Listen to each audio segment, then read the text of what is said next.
I did it. Hell yeah. That's a button pressed. Hi, chat. You might hear you might hear more room noise than usual. It's just a fan. I'm hoping the background music kind of minimizes it. I didn't bother throwing any sort of filter on it.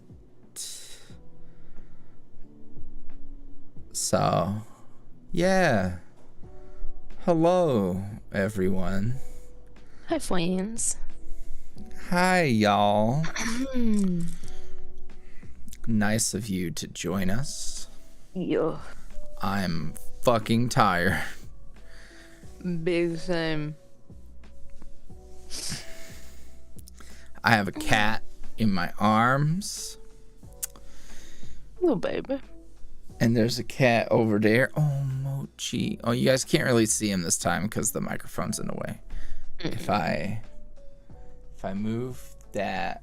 Oh, you can't even really... You can see a little bit of him. There.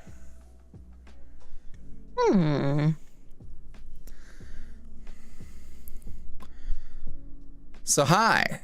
Hello. It's nice of you to join us. We're going to be... drawing, and I will be doing Q&A and hanging out. Yeah.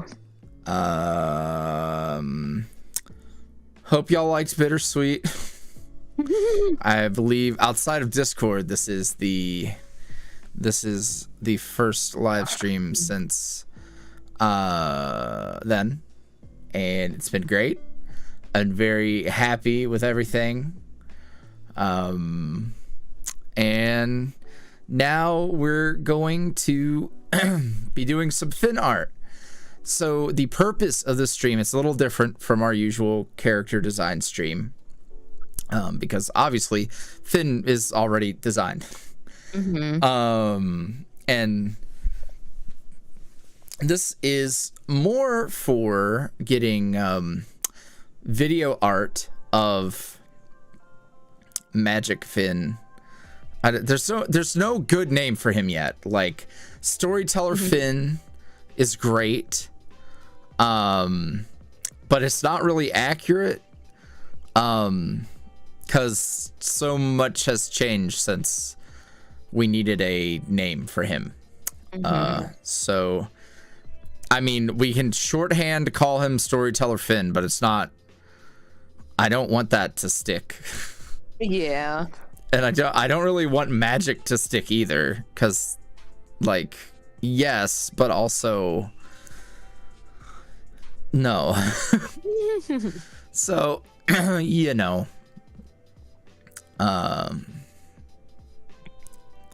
No, we're not gonna... Listen, will this have spoilers? I haven't seen the latest episode. You should probably go see the episode. Yeah, there will probably be spoilers. I don't want you to leave, but people will be asking BitterSweet questions, and I'm not gonna fucking spoil you guys in terms of like future stuff, but I will be disgusting. I will be disgusting. Point blank. No, because he's not a druid. You wouldn't call him Druidic Finn. And all his name's Phineas. Why would I call him Finian? Hush, your homework is to go watch the interlude.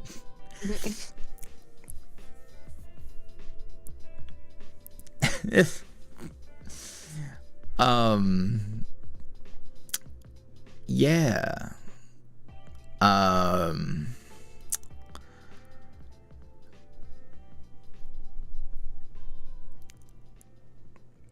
I do think Source Finn does work. Thea is onto something there.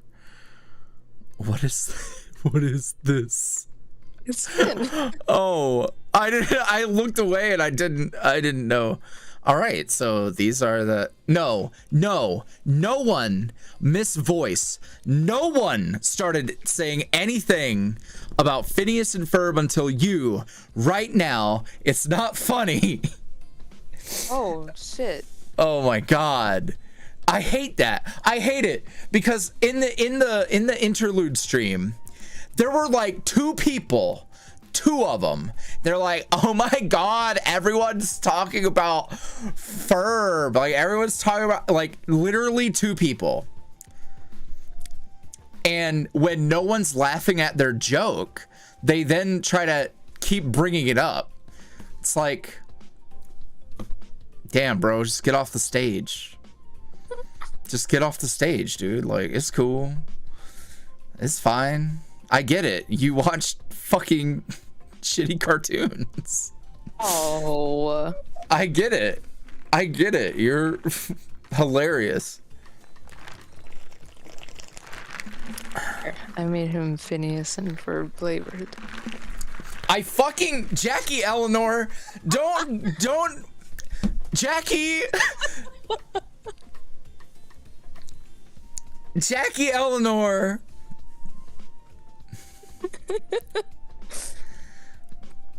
No, put it back.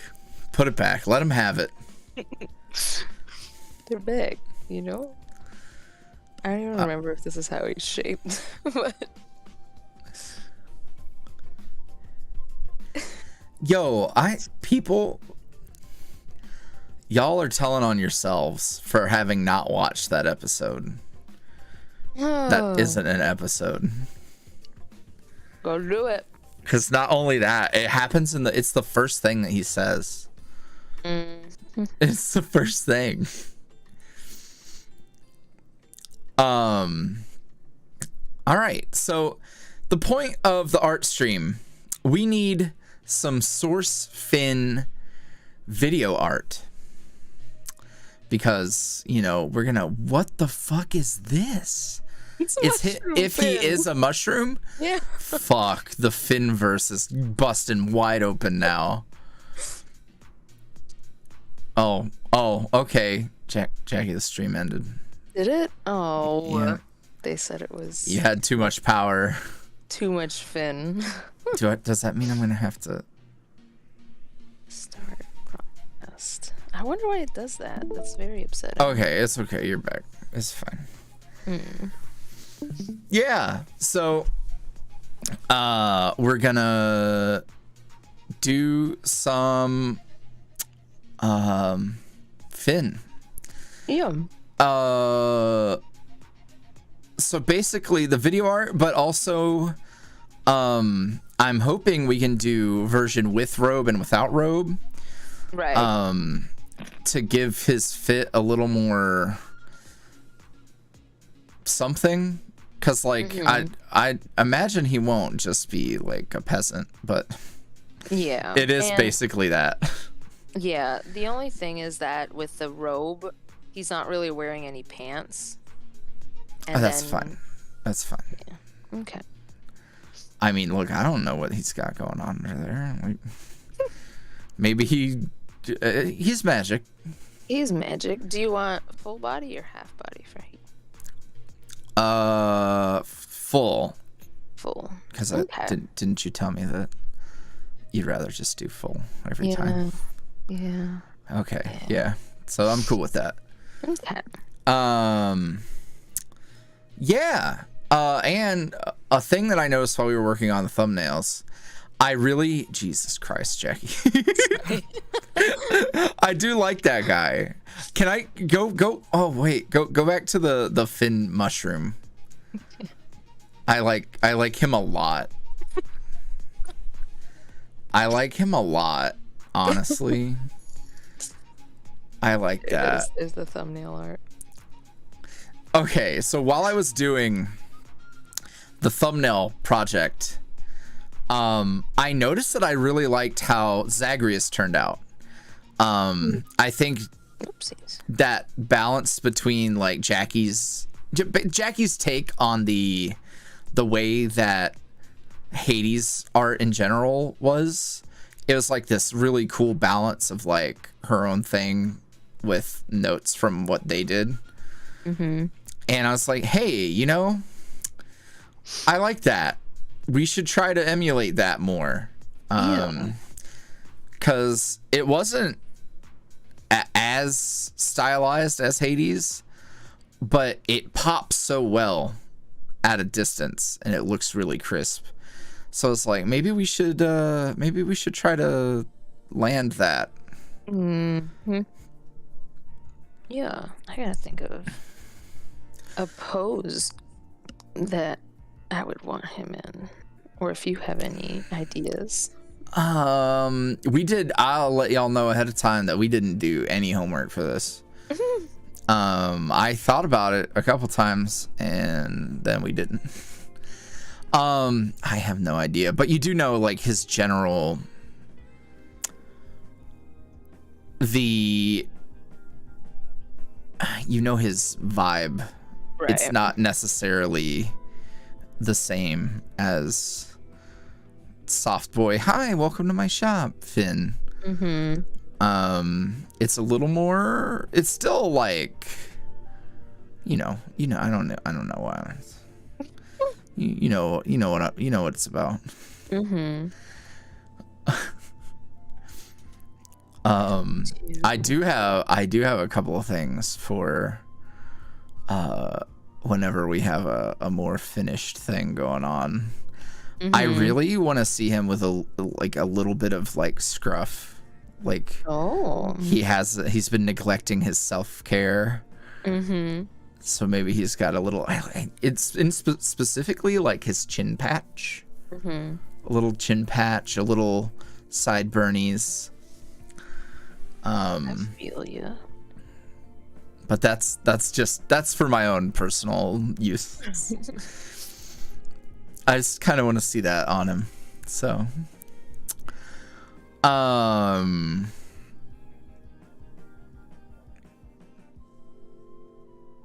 okay. All right. Let's take a look at questions. L asked, and I saw that L was very adamant in the chat about getting this question answered. We demand answers, YuuriVoice. So I hope you actually stayed. Oops. Otherwise, oops. Y'all, there's a difference between a beard and scruff, though. Like, he's not gonna look like a lumberjack. He's gonna look like a grown man who hasn't shaved in a couple weeks. Good question. Do you want staff or not? No, I don't think so. No, I feel like the staff it's gonna eat up too much. Yeah. But yes, L asked, what made you start your channel? Well, I started doing voice stuff well before I had a YouTube channel, about a year. I started for fun. I started because I was doing other creative things that weren't really working out. I was sad and bored, and I had no job and no schooling and no nothing. So I decided, is he JoJo posing here? No, I'm just trying to find a gesture. Fuck, Finn the Jester. Like another Finn. I can't believe it. Oh my god. That shit's... I can't wait for people to learn more about Finn. Because I know that we're in the part of the story where people don't know things on purpose, but like fuck. Anywho, so I started because okay, thank you. I started because I didn't have nothing going on. And it started with Yuri Kotsky from Yuri on Ice. It was a Yuri fan blog, basically.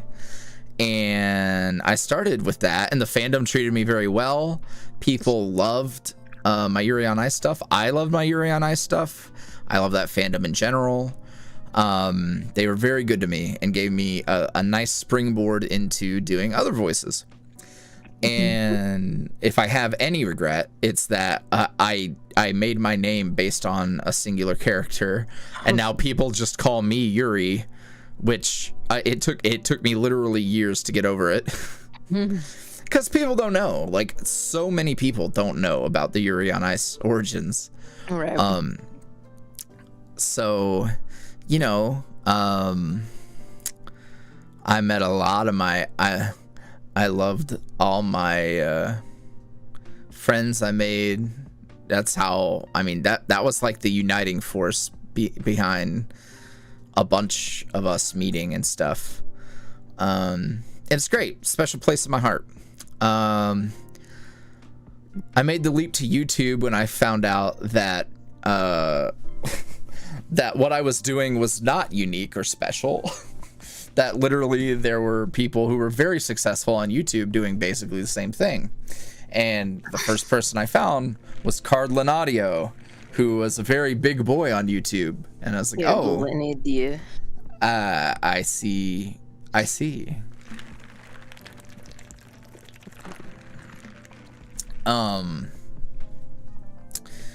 So I made the transition to YouTube.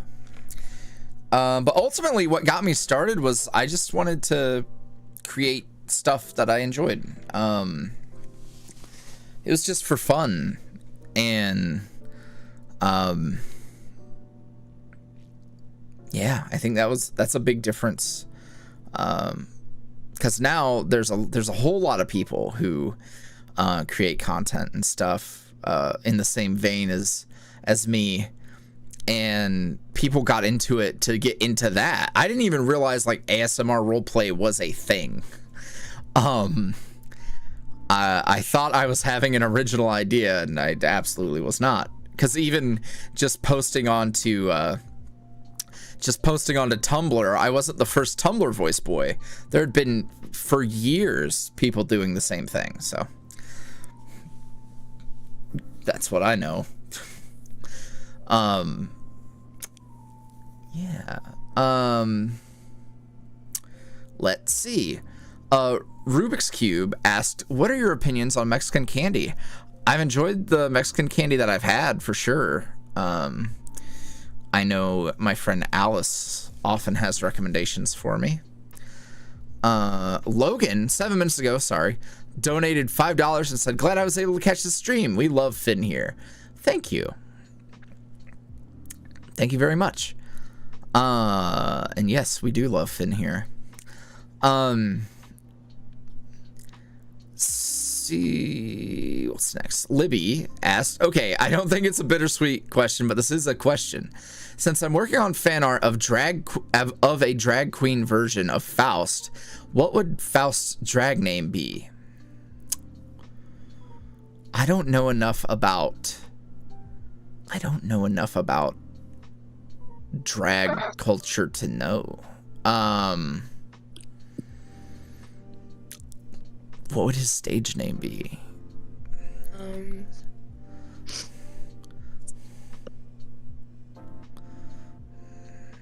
Astral, but it's spelled ASS.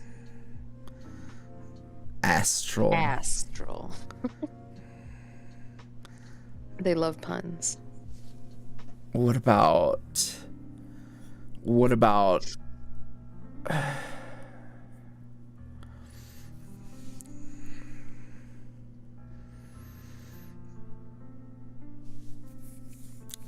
my fucking boy, Star Crusher Steven? Oh. What? I have no idea.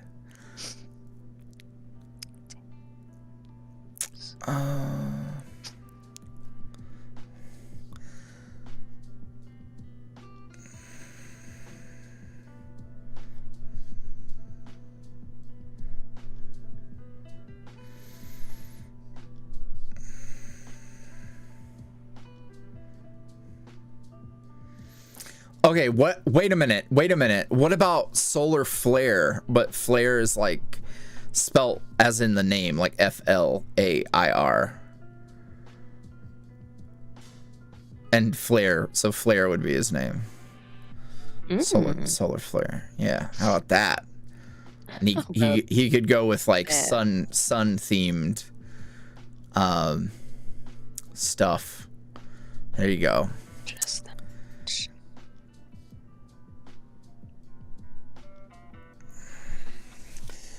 Oh, this is a good one.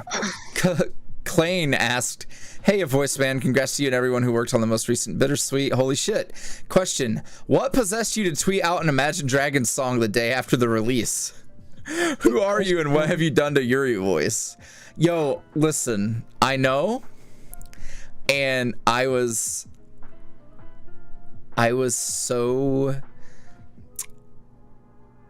upset, but it was so good. I am not drawing. Jackie is drawing. My hands are here. If you need proof, I'll keep them up. Yeah, what can I say? That song is like the perfect Finn song. So I liked it. What can I say? Imagine Dragons. I will say this. At the very least, they know how to make a pop rock earworm. Whatever it takes. No, stop it. That one's not good. That's not good. And then whatever that other one is, where it's you know what? It's a good thing that I don't remember how it goes or what it was. It's good. Just let it. I can't draw. I'm the one who ruins our TKO games when we play Jackbox. What the fuck? Look, just with what you've got here, I'm imagining like Finn with no shirt but wearing like a fucking like long like mage skirt thing, but it's got like gladiator slits that are real long. I'm kind of liking it. Dang, I'm liking it too. Fuck it. New Finn. Another one. So yeah, what can I say? It was a good song and it really fit well. So Doodletoon asked, who is taller, Seth or Alphonse? Me. It's Alphonse. Wait, you should not be the one questioning this. No, You draw them I'm all the time. Joking. Oh, okay. I was so scared. Though to be honest, I had to check the zine the other day to see if two characters were taller than the other, or who was taller than the other between those two characters. How clingy do the boys get when it gets cold? I mean, fucking all of them for the purpose of making audios. Let's be real. There's no canonical answer for that. If it yo, YouTube to Patreon pipeline cuddling for warmth trope, it's a winner always. So there is no canonical they are more clingy. They will be equally clingy, unclingy. Oh, that is fantastic. Thea, did you might have already done it.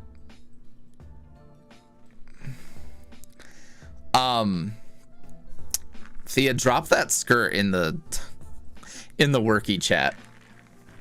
There's a skirt? Oh, my cheeks are so hot. That water's cold though. Oh.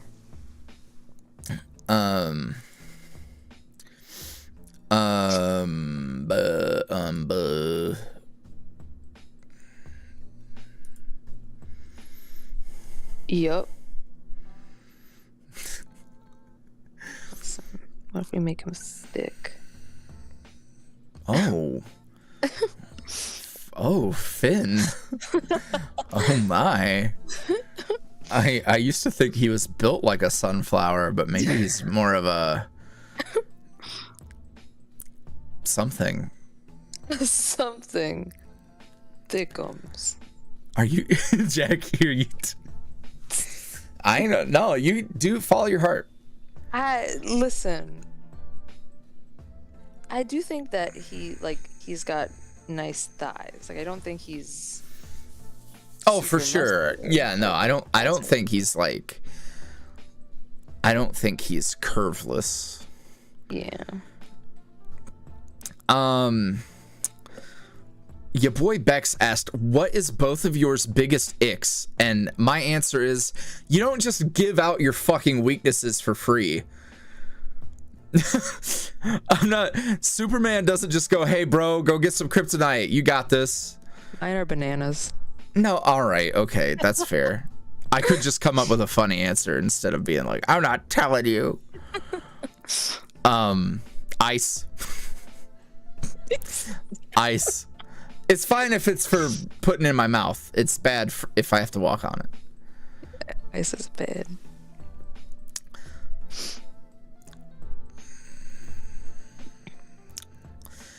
Oh, this is a good one. This is actually really great. Arsonist Quill asked, was there any place you had in mind while creating the setting of BitterSweet? So I've said before that I imagine the Pacific Northwest, but like it's made so you can imagine anywhere. You don't have to, it's not canonically anywhere. But if it did have to canonically be somewhere, it would be in fucking Green Hills from the Sonic movies. It is literally Green Hills from the Sonic movies. It is fucking gorgeous. It is my fucking Pacific Northwest fanboy fever dream. Just lush green pines, fucking little town in the bosom of some mountains. I love that. So, yeah, that's what I like to imagine.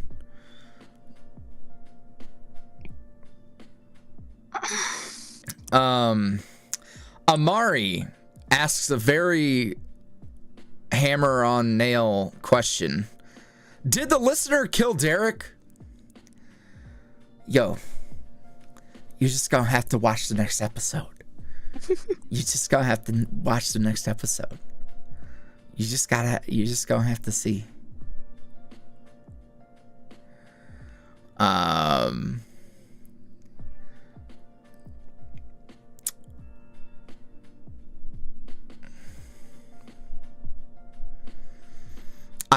I will say this. The amount of like, did they or didn't they? I did not anticipate that much like debate. I guess I should have. This is one of those cases where I should have considered. I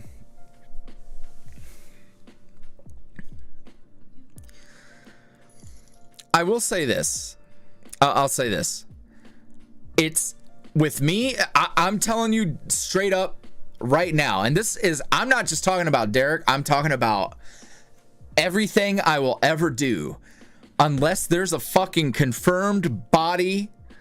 Like it's confirmed. And this is how you should be with any piece of media. Unless you see a fucker go into the dirt. You should be skeptical. I was thinking about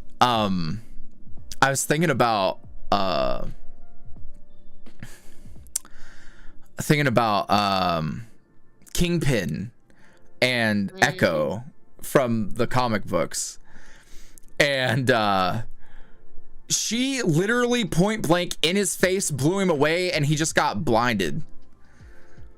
So, you know. Yeah, even if they go in the dirt, it still isn't a guarantee. Yeah. Oh my god. I'm literally answering if you killed Derek right now. And the answer is, I don't know. Watch the next episode. I also, so now I'm getting off topic a little bit, but also send your questions to the forum. Otherwise, I'll miss it. So send it there.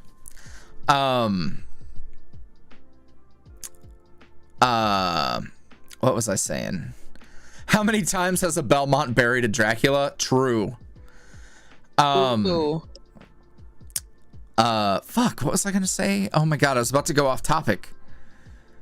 Shit, it was a good one. Takes. No, not whatever it takes. I was thinking about how I was surprised that people were Kingpin and... No, I'm past that. Okay.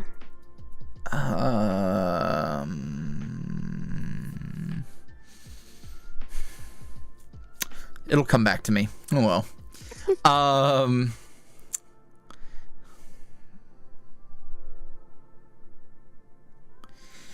Faith asked, based on how the episode ended and the solo storyteller Finn saying he's in the interlude, how Finn said he's not supposed to intervene. Does that mean Alphonse was originally supposed to die there and Finn changed that? I think I'm not telling a story about fate right now. So while that is a good question, I think the focus is much less this was supposed to happen and he didn't let it happen.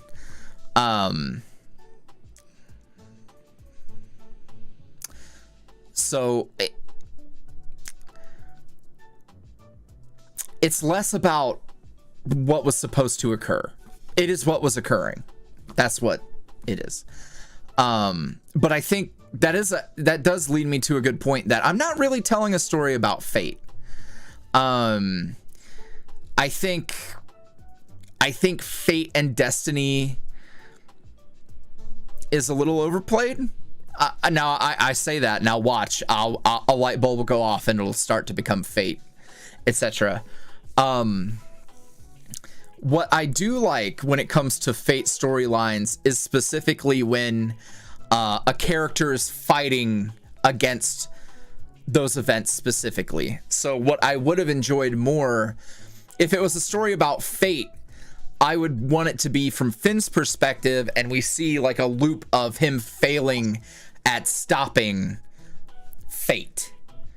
But that's not really the story I'm trying to tell right now. Not that don't get me wrong though, I love those stories. One of my favorites being Steins Gate. I love those. I would love to break a character like that.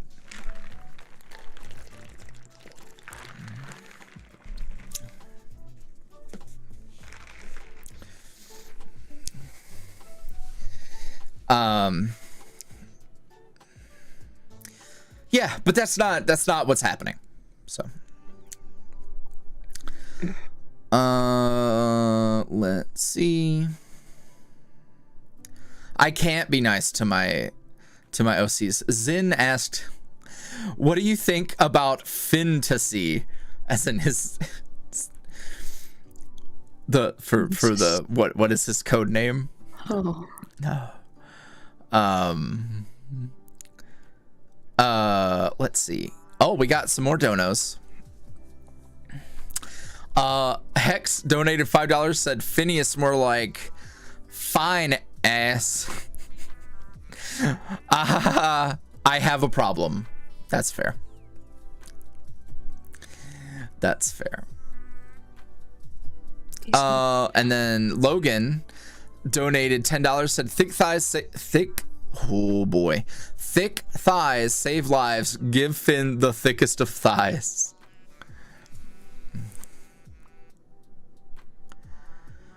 Oh, not Finn Tussy.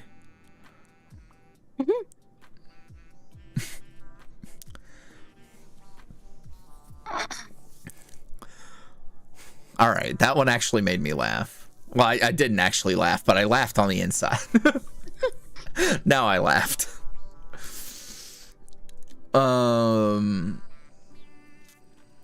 Panda Loves Anime asks, did you expect to have so many fans loving your storytelling and your audios today?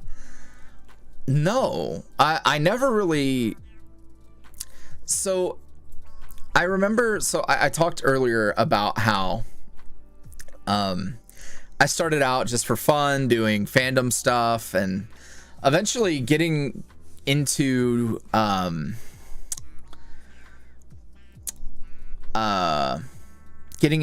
doing my own stories. I realized, like, well, that's what I would love to do. That's what I've wanted to do my whole life, was to tell stories and create my own characters and worlds and doing all that. Yeah. But I never expected it, right? Like, I've tried and failed several times over.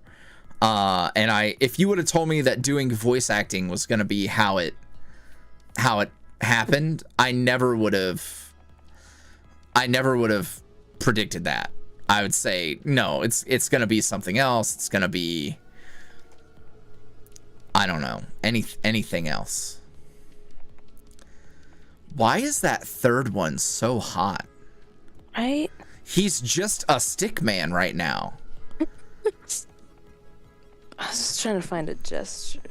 I'm liking this one's okay. This one's like that. This one doesn't. Funny enough, it doesn't really have a crazy gesture, but it works. This one's got the biggest kind of dip at the bottom. That one, I like. I think I like one. What's he doing with his arms? I don't know yet. I don't know what he's doing with his arms either. I have two here where he has one arm behind his back. But I'm not sure what I would... Because this one originally... The reason why I had that one up is because it was going to have a hand holding his staff. Oh, yeah. We could... I don't know. Because I want to do something that's not... I like the idea of him kind of having a hand... One hand doing something. Because, like, all of these three have one hand. Either, like, this one has it up, this one's pointing at himself on his chest. What if, more like, so one arm behind the back, like with the last one. I would probably do that one behind his back, yeah. And then the other one kind of like with the holding his chin, like pondering. The only thing with that is that it would work, I think. Or just a vibe like that, maybe? Right, yeah. Yeah. We can do... So instead, maybe... I'm trying to think of the way he might have it. Because you can also do a... Because some people will do the whole, like, it looks like they're shushing themselves with their finger when they think. I don't know if that's the vibe for him. No, do you want me to come show you? Yeah. Okay, all right. All right. Hold on. I'm gonna get a life drawing session. Yeah.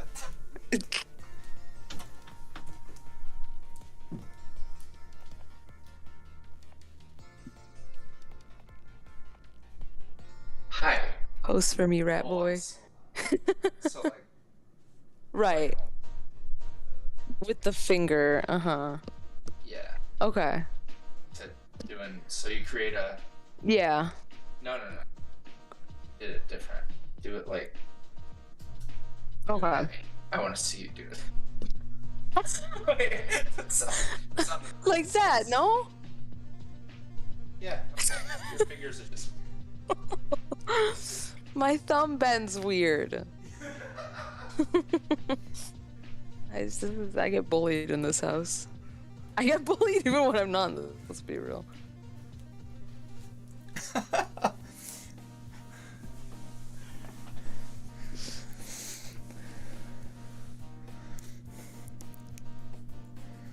Okay.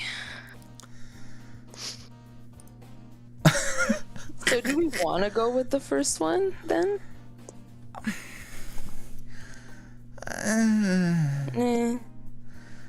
Maybe. You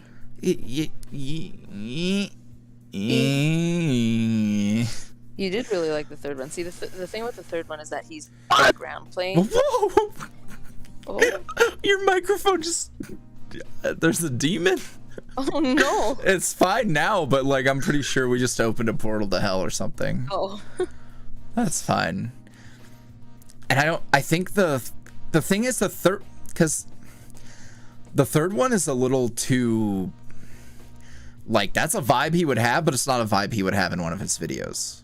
Right. If that makes sense. It's a little too action-y. Yeah. He's in a, like, he's doing something, whereas these, I mean, he's doing stuff in these too, but they're on a ground plane, so they're more of the, like, casual character design, whereas this one's actually, like, in an action pose. Yeah. That, it just feels like he's doing a big dick monologue, but those aren't what his audios are gonna be. Yeah. To my knowledge. Currently. Whereas these ones are all on Ground plane. Yeah, and the fourth one feels just a little too sassy. Yeah, I was thinking that too. And then the only real issue with the second one's not bad either. It could, I think it's 1 or 2 for me. The one thing to consider is like how 2 would look in a thumbnail, because like his arm's going to be going off. You gotta put, yeah, the arm has to be, something about this arm has to be changed. Like either it's brought in closer or something. I mean, it would work in the full art. Right. So it's like if it's, now I'm like trying to think of, it might, like, if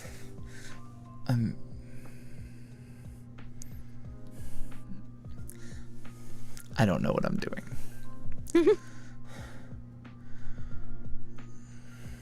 Oh, he has a book. That's cute.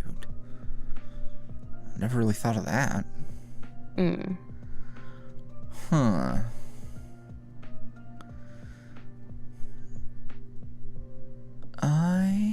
No, because then it's like I feel like we're tying him to a thing. Right. No, if he was holding a dead flower, there'd be a billion other people who think he's fucking yandere just because his hair's down.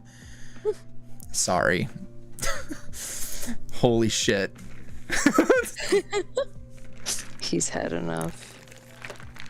You don't want him like having any magical stuff going on, because that might be too close to the Loki art. Yeah, I think so.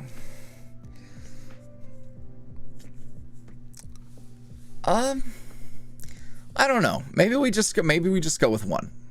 Okay. Go with 1 and call it a day. Yeah, I'll save the other ones just in case. He's holding a flower in his regular art. No flowers. No flowers. Oh man. No flowers in this house. Oh man.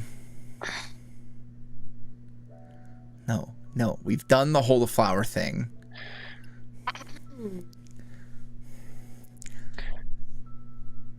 He is inquisitive, pensive, determined. Now the question is this... I just want to say that Z is actually really on something with that give him a dagger comment. Go ahead. With his clothes, do you just want the stuff that, like, the description you gave for the stuff in the most recent episode, or do you want to change that up a bit? I think so, and we might accessorize him a little. Yeah. Okay.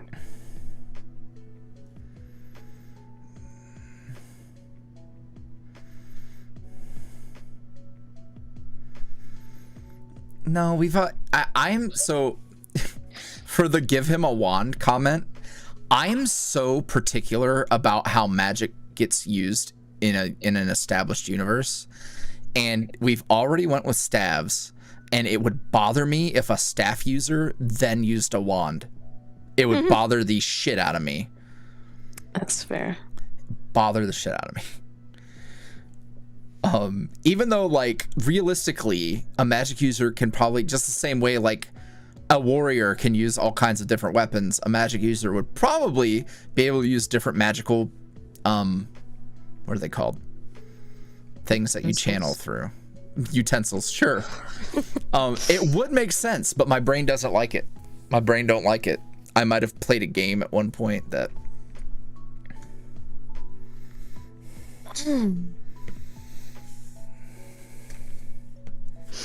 Oh my god, that's another thing. I'm so intrigued because there are some there's little comments in the chat that are like very on point. I just want y'all to know the first Finn script is written already. The first source Finn script is already written. Has been written for about a month now. So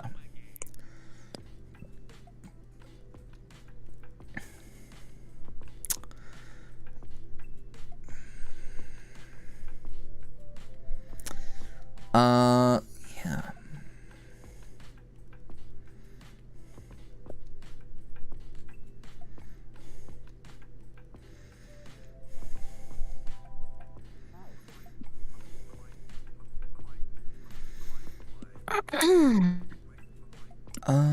Let's see.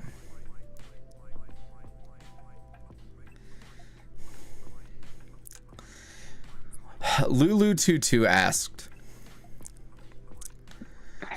if Derek is already out of the way, you plan to continue BitterSweet. Will the next villain be from the listener's past? No. Absolutely not. No. I've gone into depth about why we're not touching listeners past quite a bit. I'm not going to explain myself again. It's out there. Listeners past is not the thing.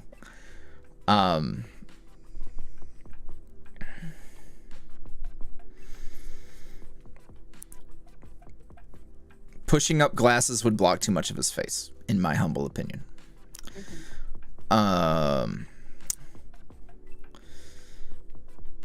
Let's see. No. Also, the right guess probably would be Oron, given that he is set up as a menacing force that is confirmed and in the wings waiting. But you know, people just want me to write everything else that everyone else is already writing.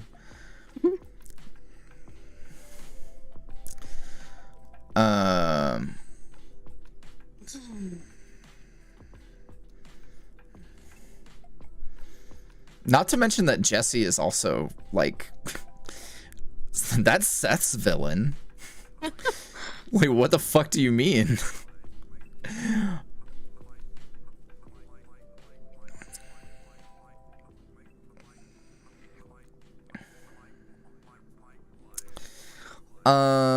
Let's see. Oh, Z asked, are you gonna do anything with Father Alphonse, Hansel, if you will? I won't.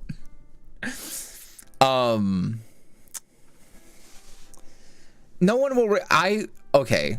No one will read the FAQ. I've been on the internet doing this for about 6 years. No one will read the fucking FAQ. I promise to God they will not read the FAQ. I promise. I literally can be in the middle of answering a thing that answers the question and they will ask the question while I'm answering it. It won't work. It won't work.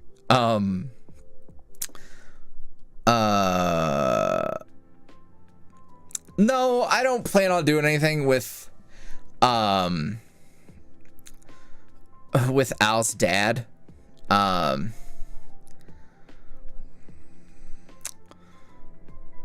It's like he's also hi C.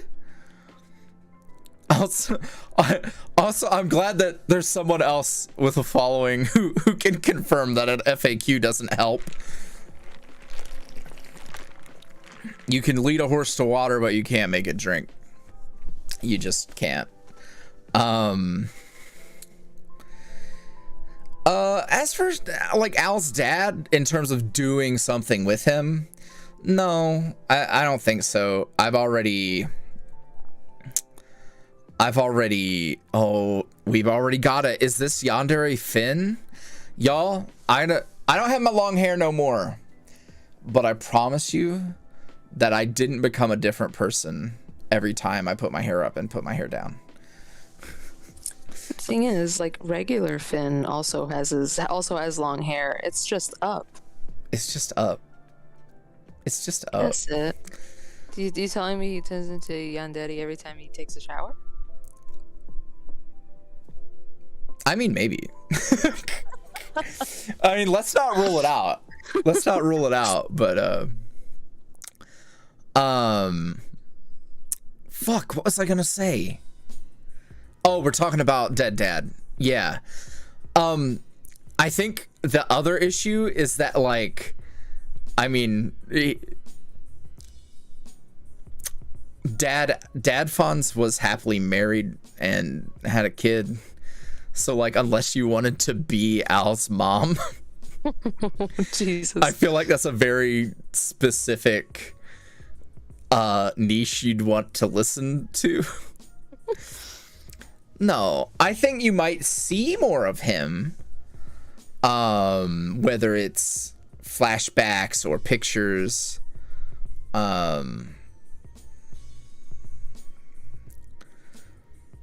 I mean, listen, I'm not gonna judge anybody. I think alternatively, the Dilf Alphonse stuff will happen, and people will be mostly fulfilled by that.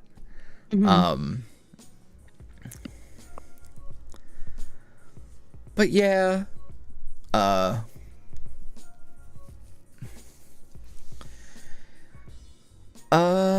what else is going on?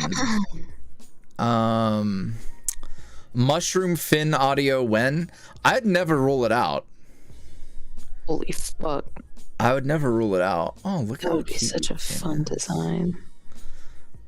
I mean, I don't think they even want us to change anything about it. I think they just want that doodle. Oh fuck. Oh, here he comes. Oh, here he comes.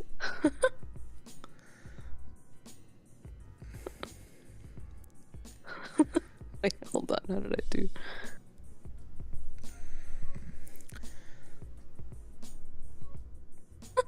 Oh my god, his bangs are all the way up there. Yeah, that's spread.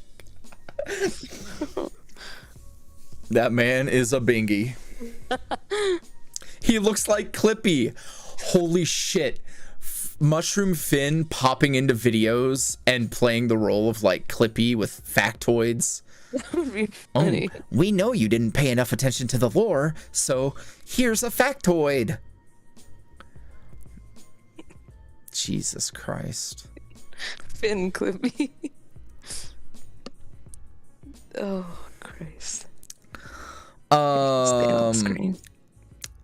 BNHA fan with another N says, hi, big fan. Can you make Guzma or Alphonse audios, please? They are like my favorite characters from you, but not Guzma. He's for Pokemon. Anyway, I love your videos so much. Have an amazing day. Thank you for the question. Wait, I didn't know that. That's fucking funny.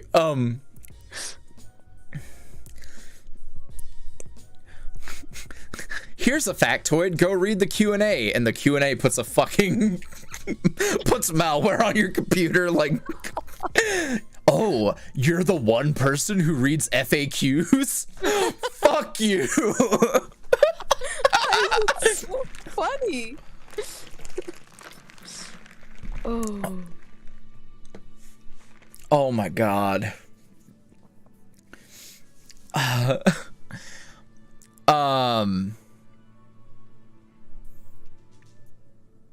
Yeah, okay, Alphonse Guzma. Yeah, like, there's gonna be more. So I'm going on a trip tomorrow. And I realized that I hadn't recorded my Safe for Work Patreon exclusive. And I'm fucking tired, man. I'm so tired right now. I'm ready to go to bed. So I guess I'm gonna... I also haven't recorded my stuff for next week, and I'm not getting home until then. So,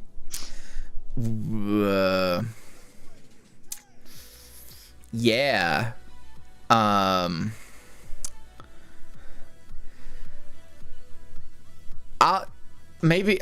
saying all that to say that, yeah, maybe Guzman and Alphonse show up soon.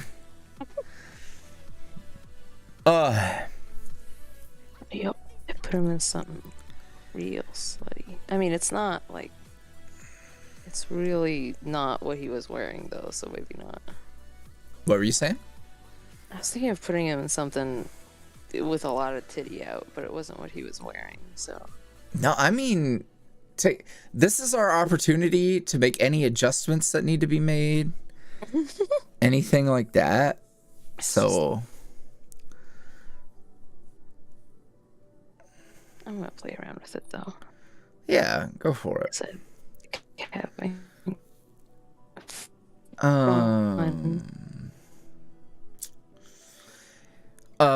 Clane said Massive Theory Board 2 Electric Boogaloo is very close to done. Can't wait for everyone to see it. Do you recommend I release it as soon as it's finished, or should I wait for future juicy lore stuffs and add that in? I would go ahead and do it. Because I feel like we're gonna get a lot of answers in a month, or so. So like get it out now so you get the enjoyment of seeing like if you were right or not, because you're gonna miss like a wave of info dumping. Mm-hmm. That's the point of theories, you know? You don't know if they're right or not. That's what's fun. Theo asked, have you watched All Saint Street? Very cute slice of life that I would recommend. I have no idea what that is. But I will look into it. Cartland's Audio asked, we gonna see some swinging meat tonight or what? Oh my god. Probably not. But also, I didn't think we were gonna have mushroom fin. So anything could. Is that a glizzy? Are you drawing? It's for Cartland. Oh, he's been. Oh, it's swinging. I forgot how to do the like swinging motion. I think it's just. There you go. Yeah, big meat. That is a weapon. Now, can it fucking bonk the mushroom on the head? Hold on. Oh yeah.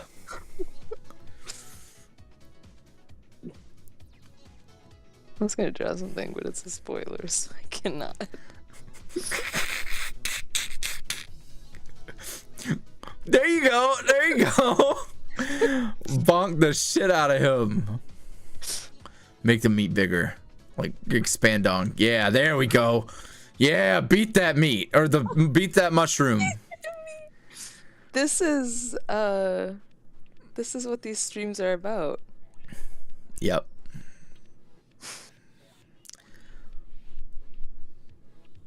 I'm so happy.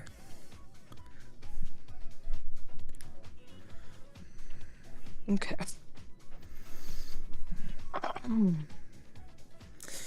That was fantastic.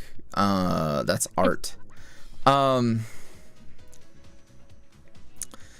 Klain asked, in light of recent revelations, have there been any lore tidbits that you feel like are obvious but the fandom has been too dense to catch up on? Care to share? Yes. Literally, basically, I've given you all the pieces you need to make very intelligent inferences. There's like very little room for ambiguity at this point. It's all right there, actually. But I feel like if I point out the obvious ones, it's gonna be too obvious now. Like it'll be too obvious that it's too relevant. But I would say the watch-alongs were good. I would say that there are a lot of, I don't know what all I can say.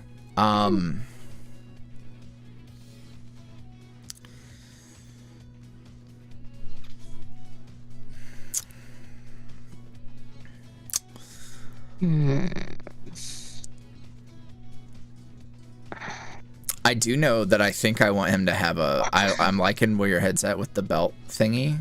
Yeah. But I think if it's on his outer leg, we can put some things on it that would be... Yeah. Yeah. Remember that thing I was talking about? How he probably carries around little vials? Right, yeah. If he had those on his leg, that would be cool. Mm-hmm. I'm worried about how things will read with his hand from behind his back. Oh, that does look a little weird, doesn't it? Yeah, and like if he's not, it would work if he wasn't wearing too much fabric on top, kind of. Right, but then it's just gonna be like, where's his arm? Right, and if we're doing the cloak one, a lot of times the cloak will cover it, and I don't think it will read well because it's behind. Okay, all right, like, fuck it, let's scrap it. Okay. Do you want to do a different arm? Like, do you want it on? That might be too sassy. I mean, we could put some in his hand. Like, there could be a book, I guess. It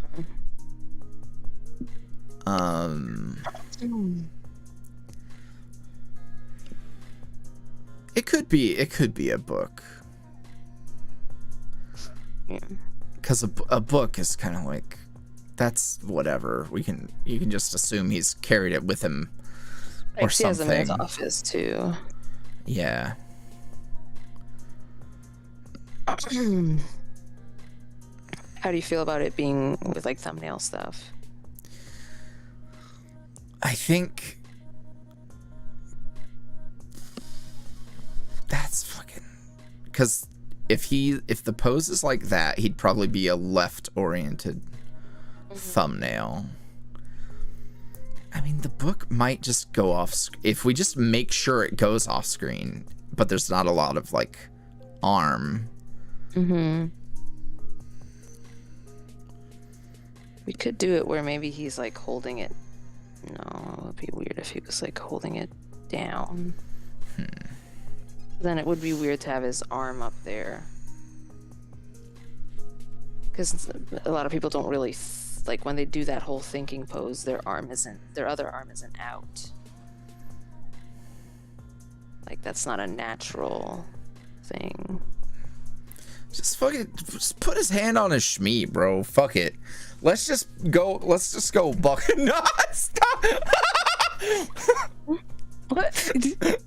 Sorry, it's just funny. Oh wait. No, are you making him reach for the? That's his meat. That's his meat. Yeah, that makes sense.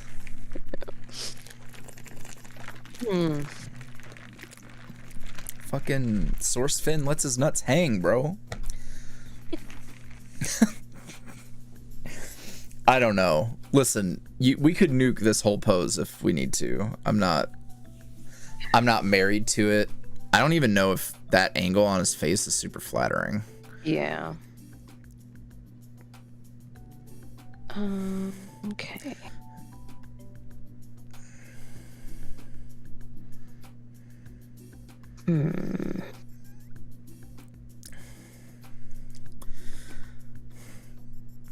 We're off to me. Yeah, it's not gonna be like one of our character design streams. It's gonna be a lot more streamlined. Us. Engine. Sounds of a tire stuck in the mud. Stop. It's my thinking cap. I'm trying to make sure it works, but the only successful thing I've drawn is a mushroom man and a swinging weenie. Swinging weenie. I mean, the pose might work. Why are oranges orange? Asked, who the fuck has been looking after Al's shop this entire time, or is it just closed? It's been let me just point this out. Like, one, it's just closed, like it doesn't matter. But two, it's Christmas and the day after Christmas. Like, it was probably going to be closed anyway.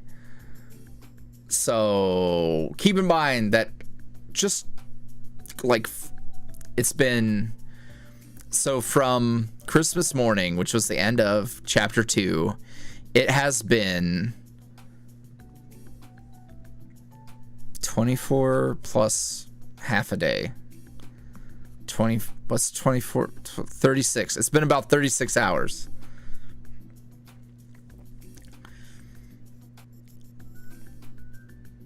Yeah, it feels like longer because it takes a long time for content to get made.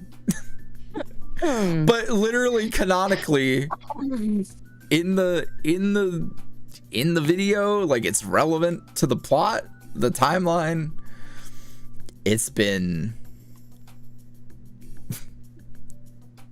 There you go. Yeah, fucking. Yeah. Oh, fuck yeah. Whatever you're doing, I like that. This is all. We're overthinking it, is what it is. You know. This is what we need. Titties out. I think, Okay, like. don't look at his mouth. I'm just having fun.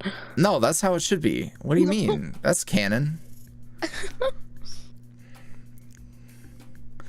I think I did one thing that I haven't mentioned on stream, but I mentioned before that should be mentioned again. So long as it kind of complements and like, you know, it's the same vibe as his fellow steward. That's what I was thinking too. Yeah. It's probably not that slutty, but yeah, I'm just having a good time. But no, I mean like not as slutty as that one. Like this could still be a little spicy. It could be a little slutty, but yeah, I would say it would actually make a lot of sense. So. What if he had like cute little patterns here? Okay, this needs to go. I just need to take this seriously.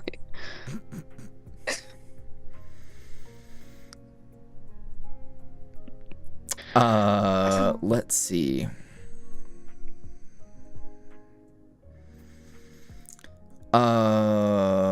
Okay, yeah, I answered that. So yeah, it's just closed. Hi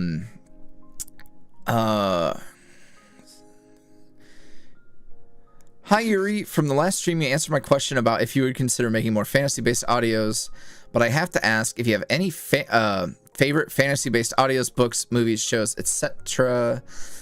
And if so, do people know about it? Minus Wakfu. I know of Wakfu. I remember that a while back. It was a thing. Dang, what the fuck? In like a heartbeat, you just like pimped him out. Yeah. That's so sexy. That's my job. That's so sexy. Also, Thea gave us a reminder to show people. Yeah, I saw the back cleavage that they missed out on. I don't know if I have it on this iPad though. I can go find it and add it to the thing. I know on my laptop. We'll do that. We'll do it soon. Fantasy genre. I mean, I don't go too off mainstream anymore when it comes to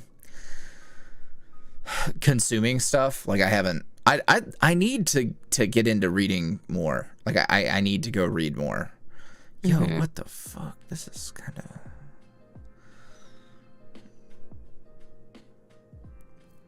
Yo, I love this for Finn.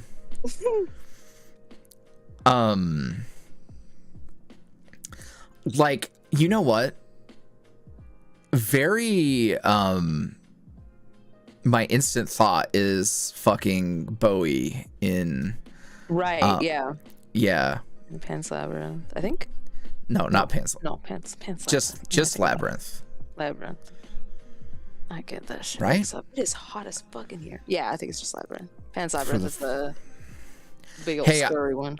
I did touch grass the other day. I went outside in the rain, literally barefoot in the mud. It was great. Oh my god.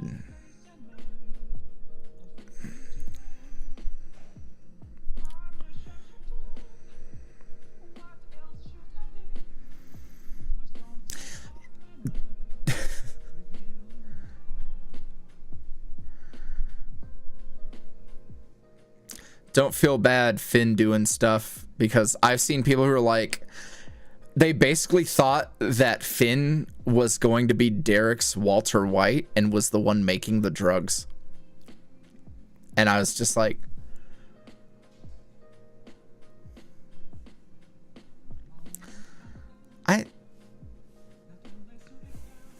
not sure how you came up with that, but bless you. Let me know if you're the fan coming through. No, I think you're good. Okay. Anywho, yeah, in terms of like fantasy media I'm consuming, I'm super mainstream and basic. Like, I'm excited about fucking that new Game of Thrones series, even though I've been burned. That's the last fantasy thing that I really enjoyed was Game of Thrones. And that's like so basic. Like everyone fucking watched Game of Thrones. Like other than that, You know what I fuck? Here's what I fuck with. That a lot of people like. It's too fucking like male power fantasy for my specific audience. But yo, Conan the Barbarian fucks. I love original Arnold Schwarzenegger. Fucking Conan the Barbarian. It's the shit. What is best in life? I don't remember the rest of the quote, but you know what I'm talking about. Wow, fake Stan. That's fair.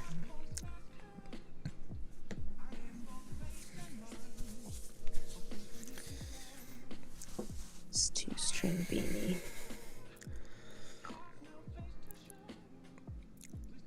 He's got fucking no. No, now he's a what animal has those legs? Yeah, they're too bow-legged. Oh, I love that for him. Give him fucking centaur, whatever the fuck. No, I don't actually, but it's still fun to look at. Okay. People are really upset that his squiggle mouth is gone. Oh shit, I'm sorry, y'all. There you go. Ooh. Ooh. Ooh. Yoomp. Libby had great question. Were there other characters that inspired storyteller / source Finn besides some aspects of the Watcher from What If? One, storyteller Finn existed before What If, and when I was watching What If, I was like, God, I can't wait for everything Marvel's doing to get brought up. No, it is cool, and there are, here's the part that really got me. The fact that their representation of the multiverse was shattering glass like windows. The mirror motif has been a thing for a while, and I was so like, that's what I'm doing. Which also makes me think, while we're on the topic of Marvel, on Tumblr somebody asked me, like, is it fair to say that Finn is the Yuri versus Doctor Strange? And I said, I get why you would say that. I get it, because literally Multiverse of Madness comes out in a week. But no, actually, I would say no, because there's distinct differences between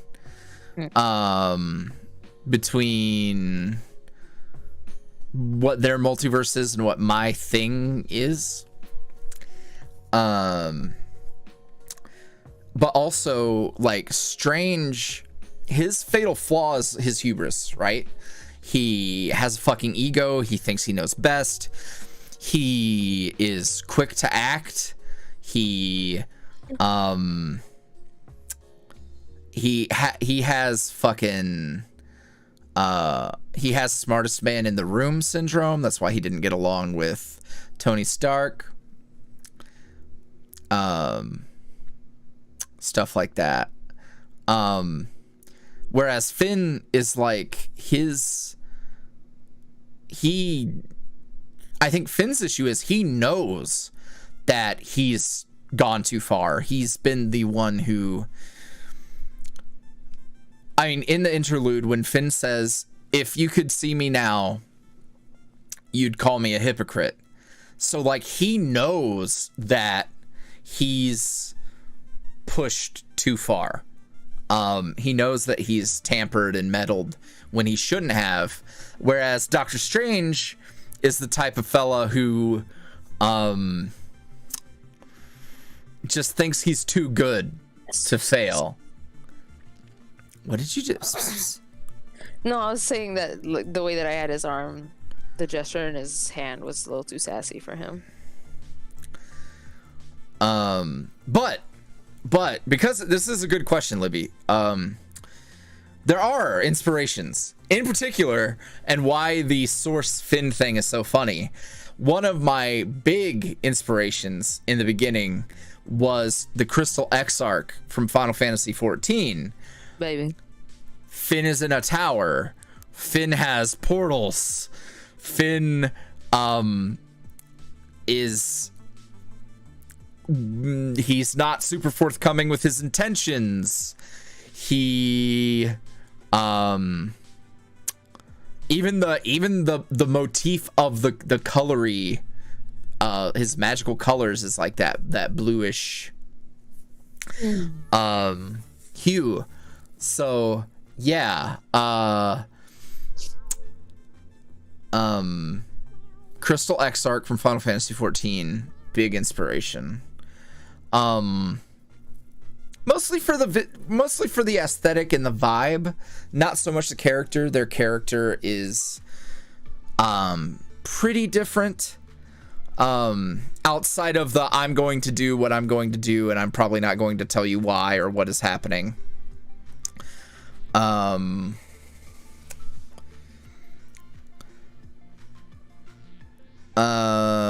Yeah. Other than that, let me think about themes. Off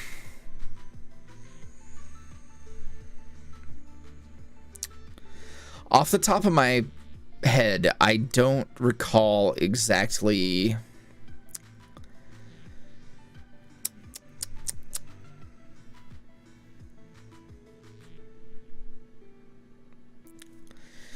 Chapter 1 was called Speak of the Devil. Right? Was that what? I retroactively did the name the chapters thing. I retroactively did the name the series thing. I believe it is Speak of the Devil. It's all in the oh fuck. It's a fucking yassified Sephiroth. I will take that. Oh. Honestly. I will fucking take that. The yassified Sephiroth is just Ariana Grande, let's be honest.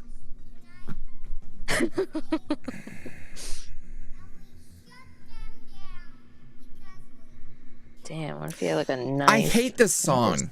I hate this song. Every time we're listening to this live stream, I want to fight. Who brought the baby into the studio? Oh my freaking. Were you about to draw a fuck you size katana? No, it was just the sword, and he kind of was like holding it while it was pinned to the ground. But that was just a fun little Jackie's brain listen to the voices. Oh, Jackie's brain listen to the voices. I'm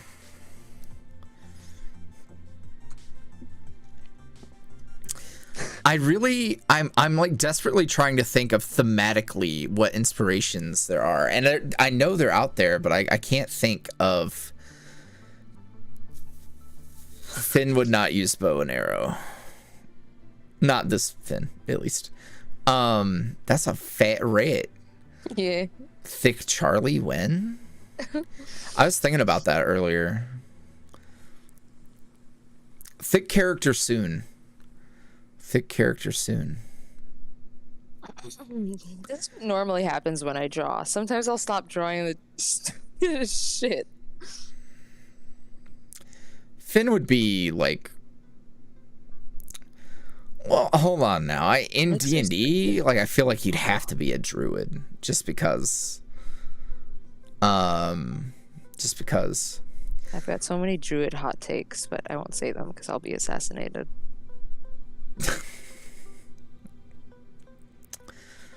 I don't know if I have a light bulb go off in terms of story related inspiration, I'll let you know, but off the top of my head I can't think. Like I know something's in there that must have inspired me to go where I'm going with his particular Legs are too long. Route. No one out pizzas the rat. Jesus Christ. I just, you know? Yo, this is very sexy of him. Yeah, I don't know if it's too out of character though. He's probably got a few belts too many, but like we can. I'd rather build that up and then we can work backwards. Yeah, I just like throwing everything on at once and then seeing what fits and what doesn't. I'm feeling like he needs a boot instead of the, but maybe not like a high boot. In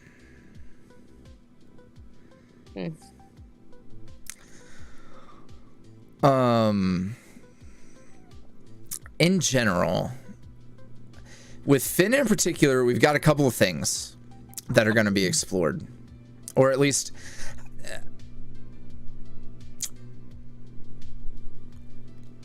I'm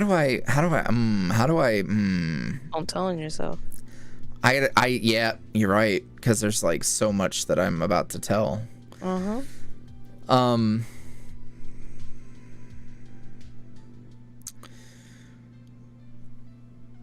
Yep, I can't, there's nothing I can say, because like none of that has been really set up. Yeah. Veronica Barboza asked, do you have any advice for an aspiring voice actor? Is someone choking the rat? Oh. No, you're right. Oh my god. This is the reimagined Alphonse versus Charlie scene.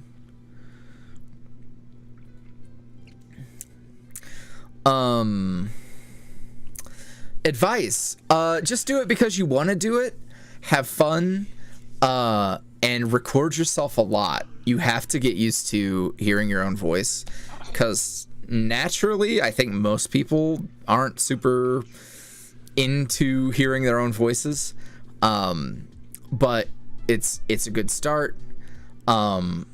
Learning things like microphone control, stuff that even if you don't have the best equipment or you're not really sure where to start, stuff that you can work on is like, okay, well, what is good microphone control? Like, how do I try to work on things like plosives?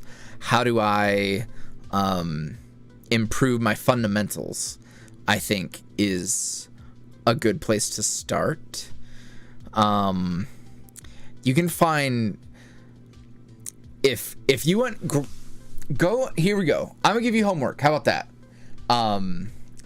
My homework for you is go find your 3 favorite monologues from anything. It could be dialogue from a book, it could be a movie, anime, whatever. Just 3 monologues. And you don't have to focus less on being that character and just just let your most comfortable performing voice and record yourself doing those monologues and act. I think that's the thing that a lot of people struggle with, is the acting. And the thing is all it takes is practice and finding like how to perform vocally a lot of emotions that perhaps you would normally, if you were on a stage, you would kind of perform, with your fucking physical acting.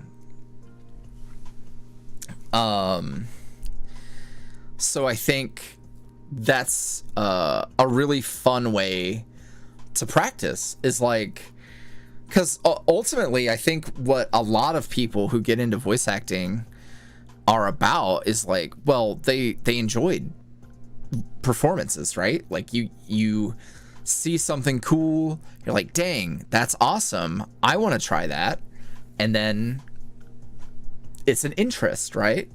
So I think if you took 3 favorite monologues and just recorded them, and it's not going to be your best work, whatever, and then you know, practice doing other stuff. Just practice speaking. Just get used to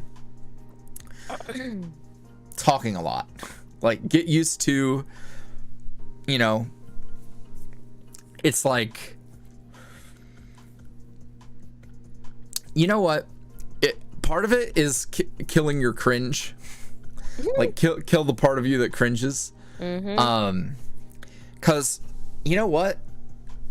I think of, like, really cringy kids I knew back in school who would, like, talk in voices just for fun, and they were just being very loud and obnoxious about it. And you know what?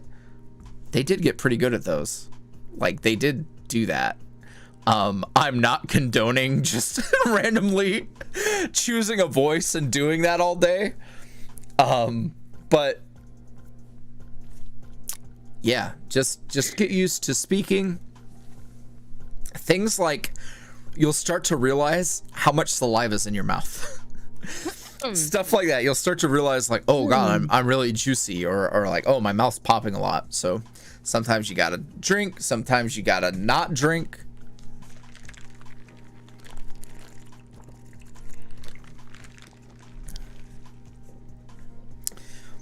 I 100% agree that he needs shoulder things, because if I'm not mistaken, other steward does not have shoulder things. I don't think so. Let me check. So I think that's a fun way to spice him up in a different kind of way.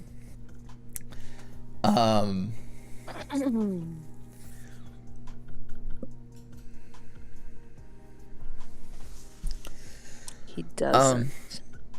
Yeah, so I like where your head's at, because he's in a different kind of way.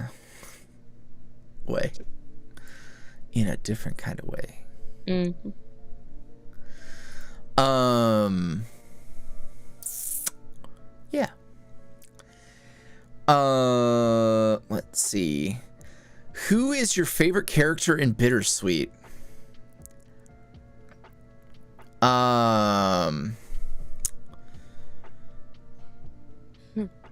I mean, that is also like trying to pick a favorite child.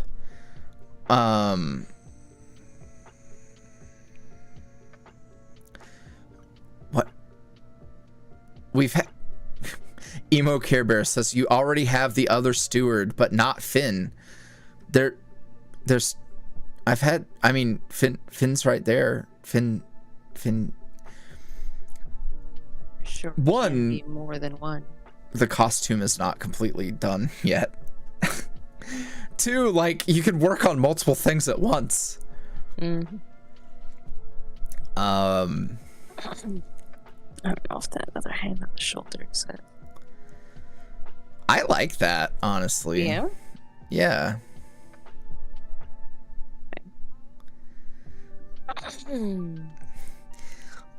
Do you watch Brooklyn Nine-Nine? Because I feel like the only one who does. No. I've seen a couple episodes. That's about it.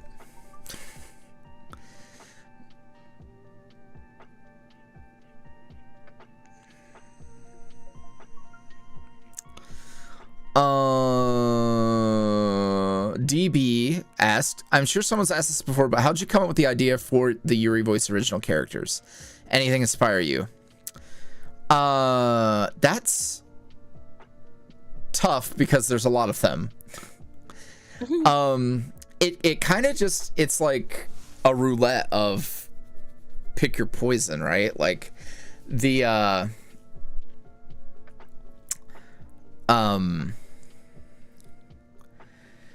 so Alphonse was my Stardew Valley character. Seth was completely original. I did want sort of like, if anything, Seth was like chocolate while Alphonse was like Laffy Taffy. But really, Seth, I compared him to like a glass of whiskey was actually what I said. So he's a more like grounded version that was meant to be a foil to Alphonse. Big Red was literally just, I want a big red demon. Give me a big red demon. Big red Bara demon. And that was all there was to that. So the characters, they don't show up just completely formed and ready. It's usually like there will be a trope or a certain trait that I want to try and cook up with a character, and I need a character. Or the story will call for something. Jackie, what are you? No, go back. What are you doing? Why is he a cat? Why not? He's a cat boy. He's the rat catcher. Yeah. Dear God. Cat Finn. Everyone just, oh boy. Oh man.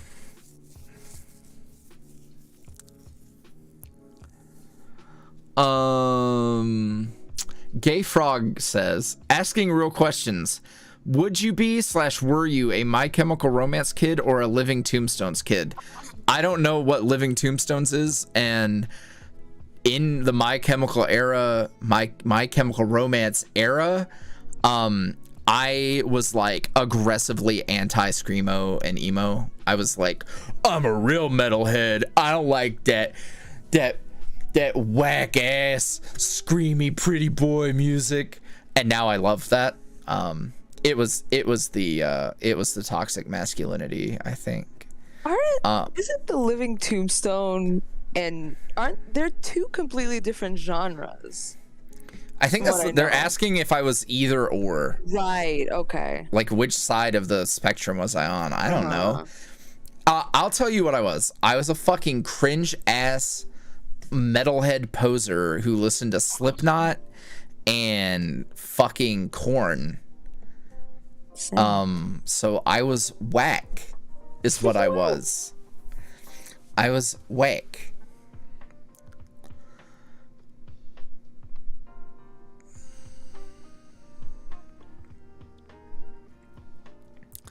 This is spicy. Yeah. This is super spicy. I've seen Korn in concert like 5 times, y'all. Don't let's not talk about it.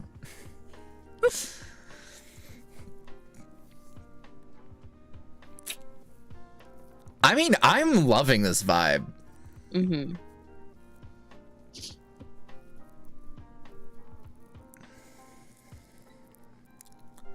I'm thinking of making... Would he wear anything see-through, like sheer? No. No, okay. I don't think so.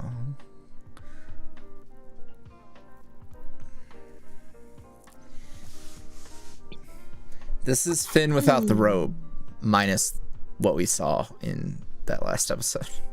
It's just without this, like... In the last episode, he wouldn't have this shoulder because it straps up here.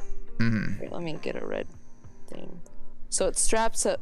That doesn't help. It straps up here and it like goes over. It's not built into the top.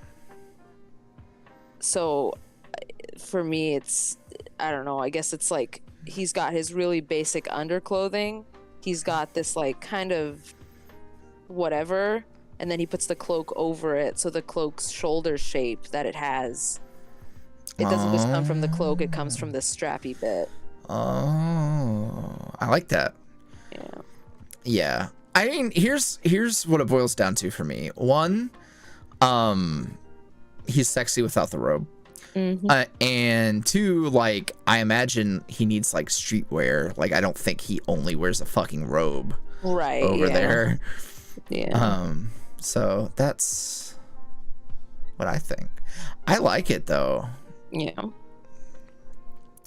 I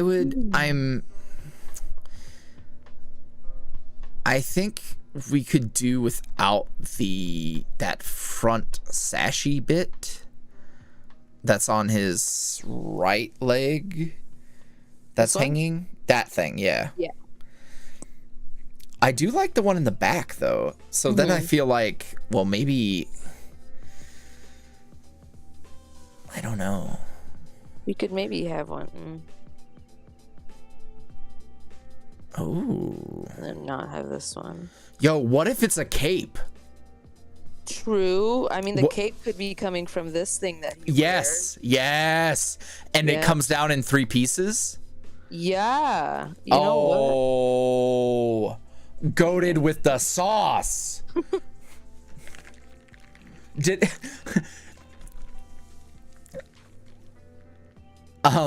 Is Echo gonna make a comeback? Did Echo ever did Echo ever come in the first place? He missed his flight. Fuck, too soon. Oh man. Okay, I gotta make this canvas bigger because Holy shit, he would have a cape. he would. Oh my god. This whole situation here needs to be removed. You just drag it off to the edge. Okay. No, when I was a kid, so let me think when I started to find my own like style when I was younger. So in my teenage years, I was a fucking skater poser. I literally had a skateboard and couldn't skate. Oh. I would let my friends skate on it. I just wanted to fit in. You. I know. I mean, it honestly, it really speaks to how like cool I was with people, like how people just liked me, because like it wasn't even a secret, and people never bullied me for it, even though it's so, that is like, listen, bullying bad, yes, but that is like, somebody should be roasting me for that, right? Like that's, I mean, that's like that's indefensible. It's indefensible. It's like people who were like that at that time, like that time of existence, they were bullied for that. Like a lot of times skaters were just the fucking high kid who had no future. Yeah. So like they were super defensive of it, because it's like, okay, here's the thing that y'all hated us for, and now all of a sudden it's cool and you're just doing it for show and no one's batting an eyelash type of deal, which is still kind of shitty because it's like whatever. But I think that was a big part of why people were so like, don't be a poser. Yeah, well, I also turned it into a bit, and I think that's another thing that made me like get by with it, because here's what I'd do. We'd be fucking around, right, and I'd be carrying my skateboard. And How did you carry it? by the truck. So I'd carry it by the trucks vertically. All right. So I'd be chilling, and then like everybody's fucking around, and they're like, let's say my friends are talking and they're busy doing something, right? I'd like make it go clack clack clack on the ground. I'd be like, and then I'd like be standing on it like I just landed. I was like, yo, did y'all see that kickflip? Oh shit. Oh shit. Oh man. I also cracked it over a kid's skull one time. So and honestly, if for nothing else, me weaponizing it was 100% worth culture too. Yo, that kid deserved it. Skater he attacked me, by the way. He threw a punch at me, and then I clacked him. I clacked him. Yeah. It's funny because I'd have friends who would play along, and it became like Bigfoot, right? Where and I did have a couple times where I could actually, like, the thing is my balance sucks. I can't ride a bicycle. I can't fucking like stand on one leg. Like my shit fucking is fucked. So I'd have friends who were in on the bit, and they'd be like, oh my god, dude. And thankfully it was before the time where everyone had a camera on their phone. Wow, true homies. True homies, man. Yeah, I got over it. I got over it. We got into fighting instead. That was thankfully something I didn't have to pose about. We'd like, oh my god, we'd train. Oh my god. I would be like teaching people basic combos. I'd be on the mitts, like, all right, 1 2 1 2 3 1 2 3. Fucking, it was wild. Anywho, I was I did not have a My Chemical Romance phase. But I did come around in the end. Indigo A asks in all capitals, is Charlie the friend that Finn was talking about? Well, one, I'm not going to tell you who Finn was talking about. And two, I mean, He's all right. I don't think there is a lot of not subtle foreshadowing about who Finn might have been speaking about, and literally none of it involves Charlie. And some people have caught on to it. A couple people. I've seen some people catch on to, like, there's one particular thing that I thought was going to be pretty, I don't know, something that I thought more people would think is a thing. I've seen one person get it. I've seen one person get it. So Big.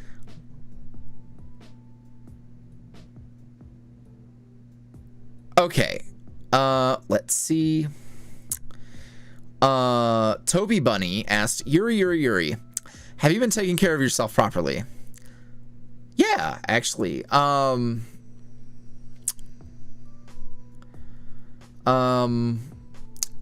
Cleaned today, showered today, drank a lot of water today, had food today, took my medicine today. Yeah, pretty solid day. I did not get work stuff that I needed done over the past 2 days, but point blank period, we had to go see Sonic yesterday. We had to. We had to go watch Sonic. That was just a must. So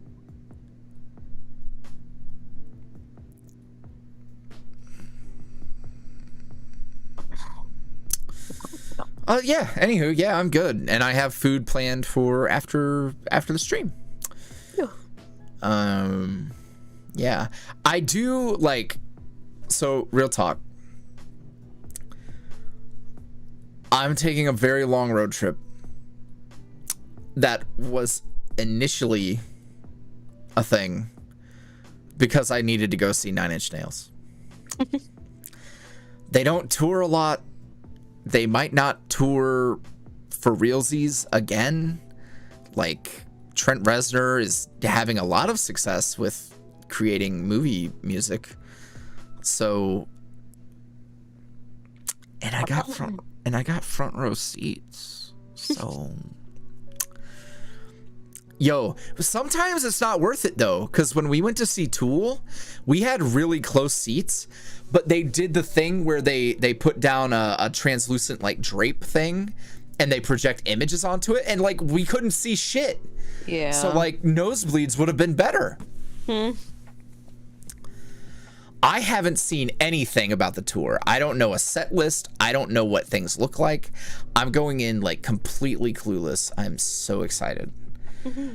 And yeah, Sonic 2 is actually good. Like, I love unironically it. good. It's so, like, I would give Sonic 1 like a 6.5.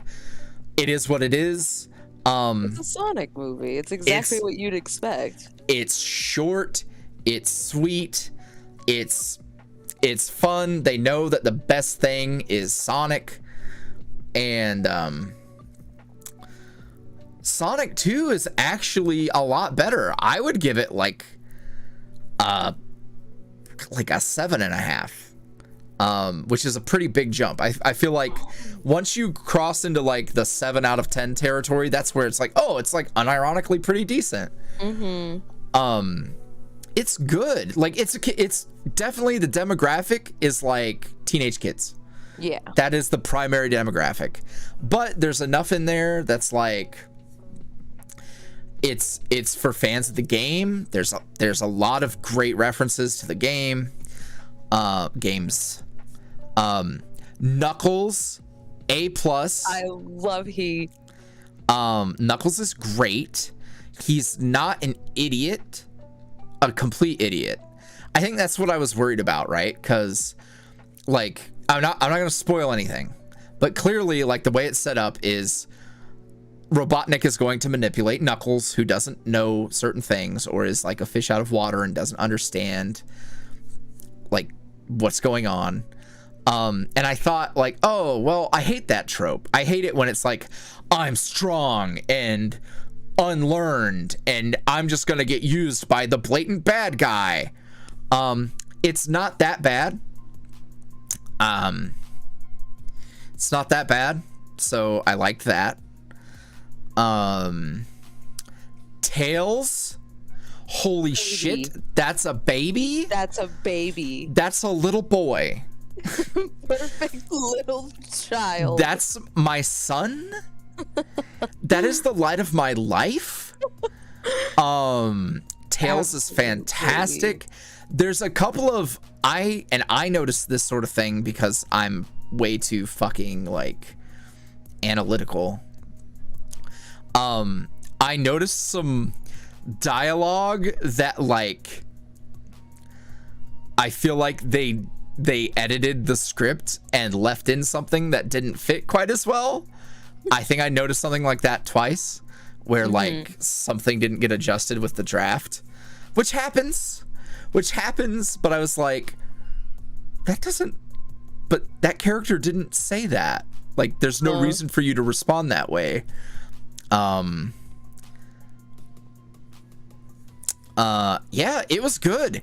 I think the last thing I'll share is, like, the action sequences are actually good. The, like, animation is incredible. Why are we talking about the ages of these fucking bipedal animal guys who can go the speed of sound? I don't know how old they are. Like, what are hedgehog years? What's human to hedgehog years? Oh no, the hot girls and boys video chat has joined.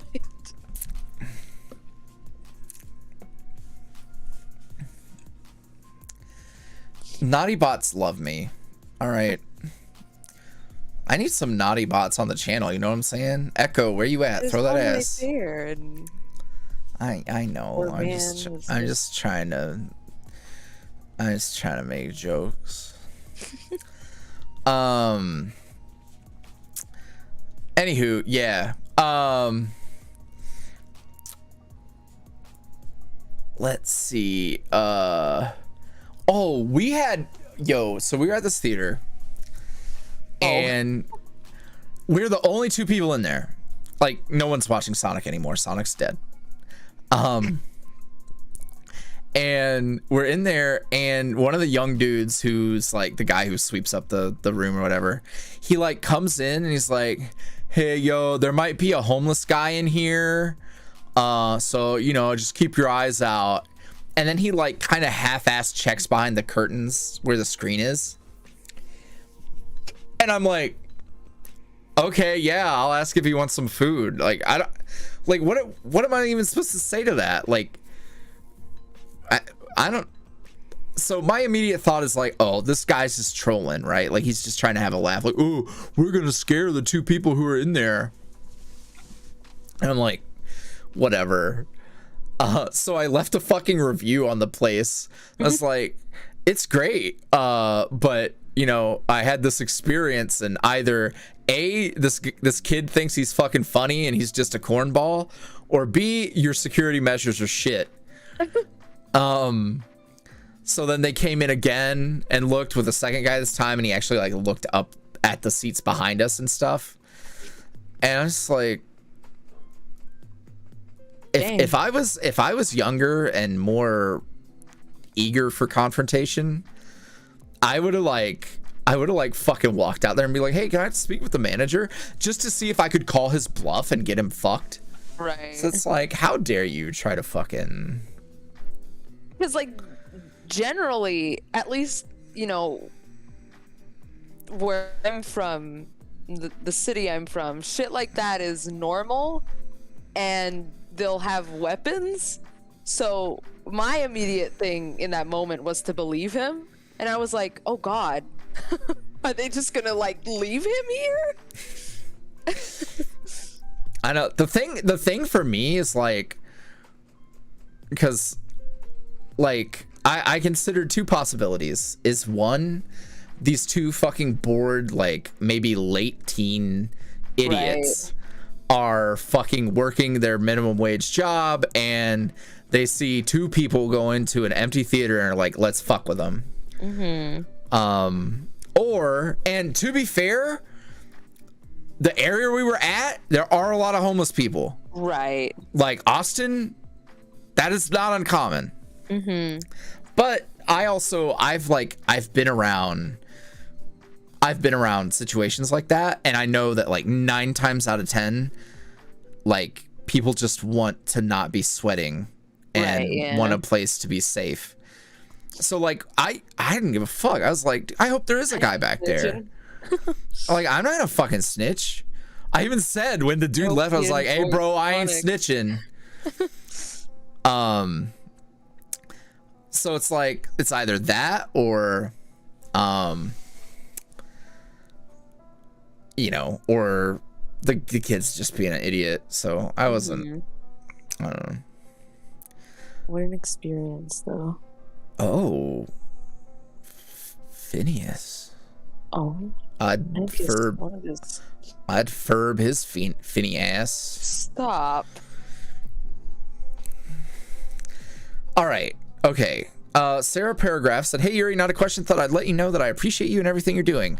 Going through a few things right now, and you and your stinky little guys help me so greatly every day. Well, take care of yourself. I hope me and my scrunkles are helpful. Nebula Sweet says, I'm sorry this is a long one, but I just need a yes or no answer. There were mushrooms spray painted on the wall of the new BitterSweet episode. Correct. Rabbit Finn was looking for a mushroom. Correct. For Loki's series, we had an episode, this is completely coincidental, for mushrooms. And at the end of the series, he said he would find a crop that would grow in a circumstance for his listener. I need to know if I'm making a connection here. No, Loki was written by Rox, or fucking Alodia Thaliel, whatever. Fucking is great, and no connection.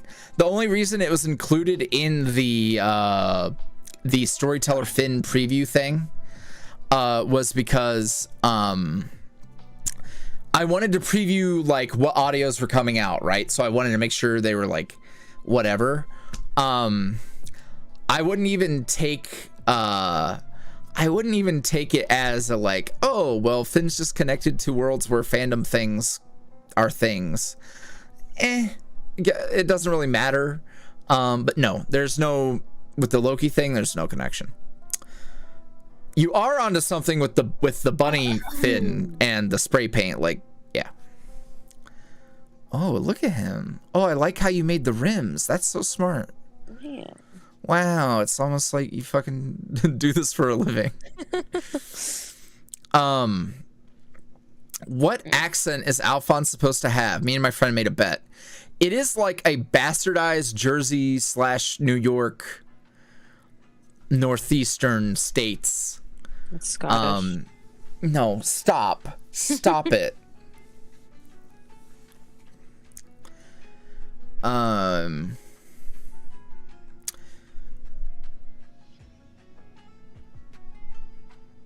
Yo. For Julianus, who said Tails loves Sonic so much and it's cute. That's true. Lovers. The one thing that bothered me, I don't think it's necessarily a spoiler. So Tails has like this hero complex, like looking at Sonic. At some point he even says like, you know, you're a legend, something. And like, bro, you saw him run around a baseball field one time. No, but he watched the rest of the stuff that happened. Yeah, what? Like Sonic didn't pop off in the first movie. A legend. Like I mean, you yeeted a bad guy. I don't know. Like it felt like they were setting up something. I don't know, but it just felt like he it didn't necessarily feel earned, I guess. And like it's completely harmless. It's completely harmless, but I was like, he's not a legend though. Like now, if they met after the events of this one and he said that, then I'd be like, oh yeah. But I don't know. I was just like,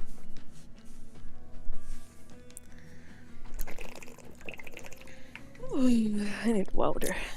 I did like that he called Green Hills Sonic's village. That was very cute. A baseball legend. Let's see.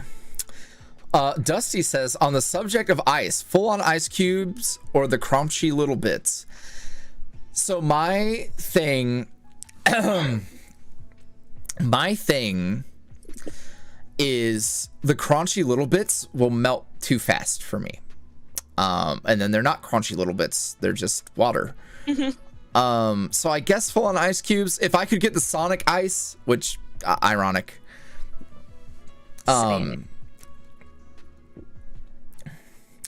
Does Sonic have hair or prickly stuff? So in the movies, it's definitely prickly stuff because you see like the individual like pines. What are those called? It's definitely like pointy. Quills. There you go. He definitely has quills. So they definitely make it obvious that he has like so his body fur is the crunchy ice for sure. I would take.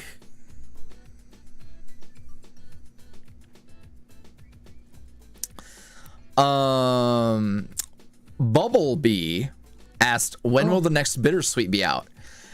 I feel fairly confident that mid to late next month is the vibe.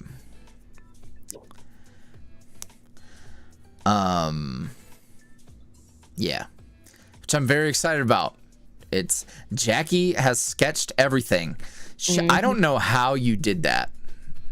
Magic. She did it in a day. Like I know you did the prep work and it was like really rough, but the finishing touches on the sketches were done in that day. The cleanup stuff was all done in a day. That's wild to me. Yeah. I did it in Storyboard Pro, so I boarded it like a regular thing instead of having like individual shots. So it made it a lot easier to just flip to the next shot or to use like opacity layers. So yeah. Are there any audios you really want to make or retake, but is it put on the back burner for some reason? I'm never gonna do a retake. Actually, that's not entirely true because I've thought about. I was listening to some chapter 1 bits, and Seth's accent isn't as thick as it is now, and I really prefer the thicker accent with Seth. And if there's ever a thing where like, I don't know, I have so much else to do, it doesn't make sense to go.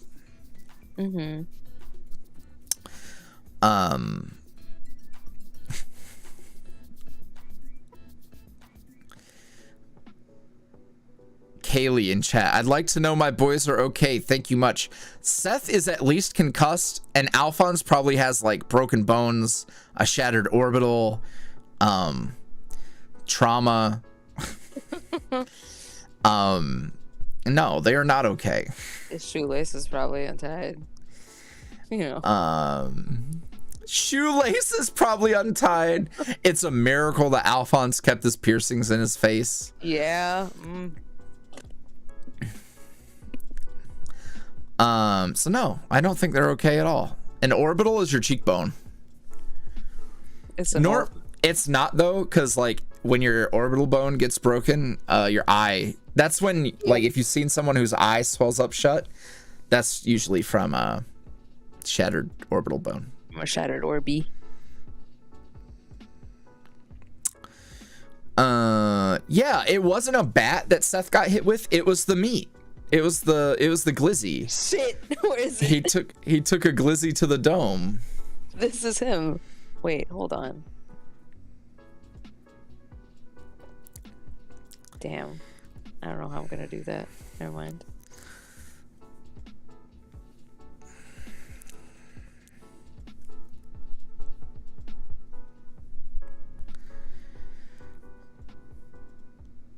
No, Seth got hit in the back of the head. Let's be real.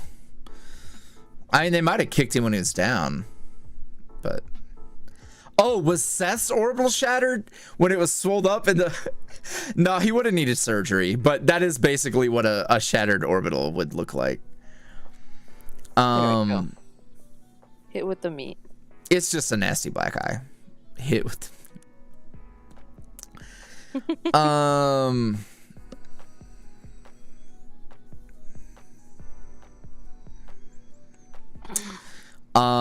Indigo A.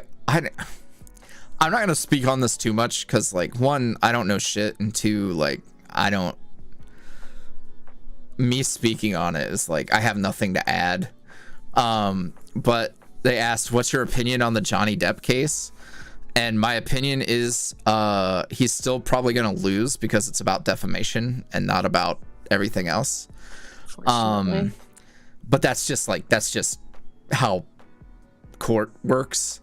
But it's all very sad. It's people behaving badly to each other, and it's all laid out there. The amount of motherfuckers sneak recording each other is disgusting.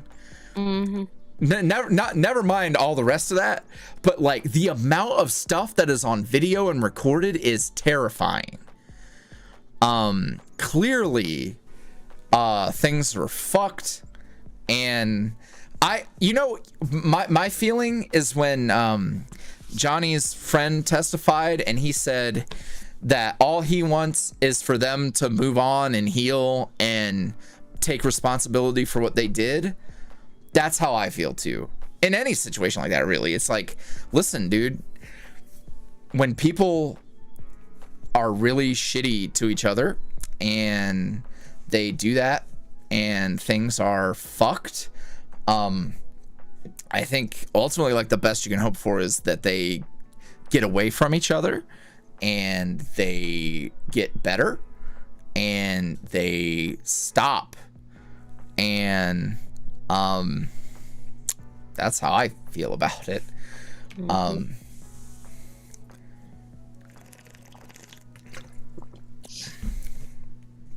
It is incredibly sad. Let's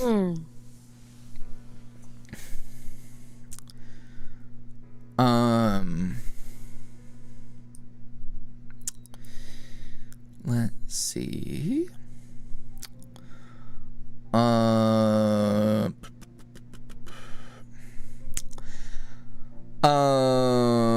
I have a little bittersweet AU where my OC is a baker next door to Alphonse and their boyfriend and girlfriend, and it's so cute.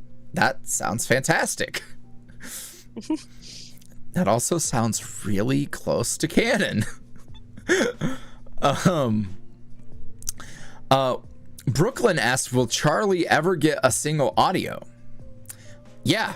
Actually, in relation to that back burner question, one of the things that I'm really excited about is Charlie content.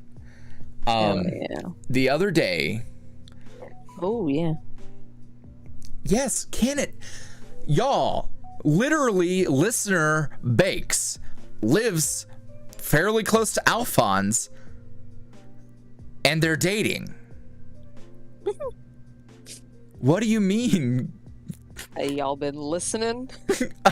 I don't understand why there's question marks there. I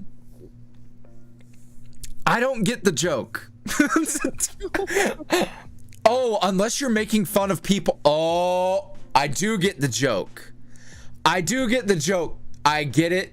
That's actually funny. Y'all, that's actually funny. Because they're making fun of people who are like, can you confirm what's blatantly obvious? I get it now. Y'all win this one. Y'all get a point. All right. Gold star sticker for Soup in the chat. And their name's Soup. And their name's 10 Soup. out of 10. Yeah.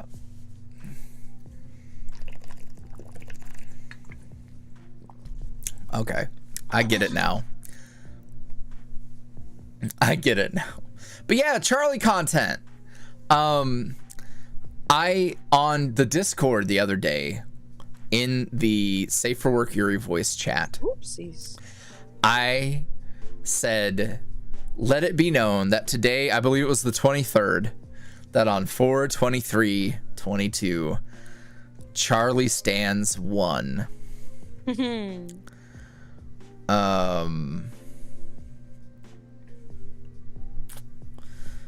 I have a vague plan for Charlie, so I'm pretty excited about it. I'm excited because, like, Charlie, if there was to be Charlie content, would there be new art for the audios? Hey, actually, this reminds me, Jackie, sometime next month, would you be free to do another one of these streams?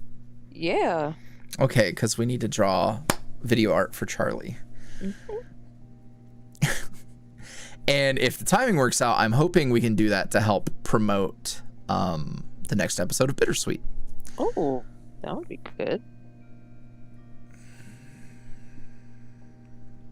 Dilf Seth just got an audio. What do you mean, what about Dilf Seth?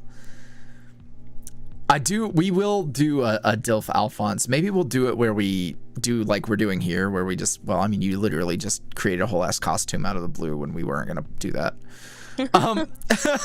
But we have what Dilf Alphonse is supposed to look like.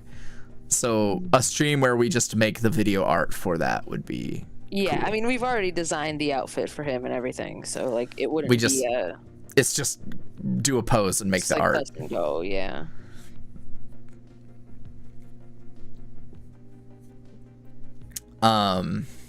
No, guys, listen. Let's actually so there's got to be an art to these things, right? Where you establish a character and you run with the character for a little bit. This is where I've been frustrated with Finn, right? And Finn's case is unique because we created Finn for a series of scripts. And I didn't realize that Finn was going to become so integral to plot stuff. Because now we run into these issues where people are like, oh my god, Finn mentioned that he had a bad ex back in the day. Is that the person from the interlude audio? Da da da da da. Are we the ex? Are we this, that, etc.? And it's like, Finn working in a flower shop, canon. Like, yes, there is a world where Finn has been a florist. But it's like we're doing like, it's so it's tough. And then also we did like these AUs with Finn before we got to establish this Finn. This Finn ideally would have been established first, is how it should go. So for people who are like, oh, Dilf Charlie, no, bro, let Charlie actually get some fans first. Also, I feel like Dilf is something they earn. yeah, like you have to put in the time, I think. So yeah. But yes, Charlie.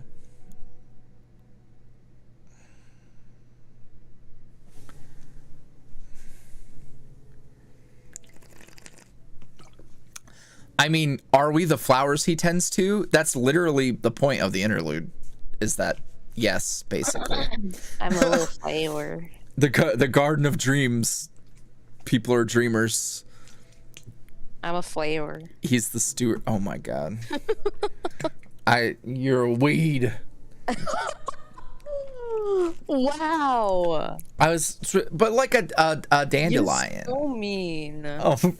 Oh, rar. Are we Finn's hair tie? Fucking.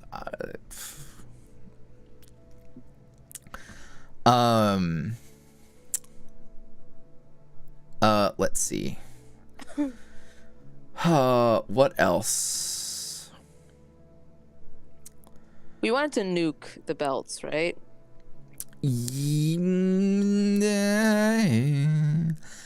Some of them. Some of them. This one's going. Do you happen to have the version that had the belts? Or is it all like hidden? Bing bong.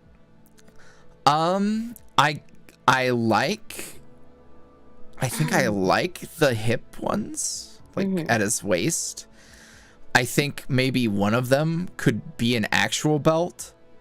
Actually, okay, so what if one of them is like an actual belt, but then a side thing that comes down on his hip is like a pouch?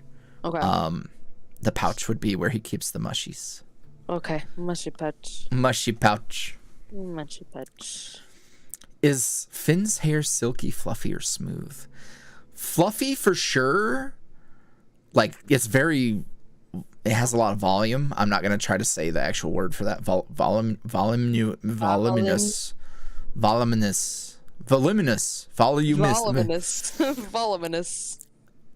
Yo, I just want y'all to know that I defeated Star Scourge Radhan today.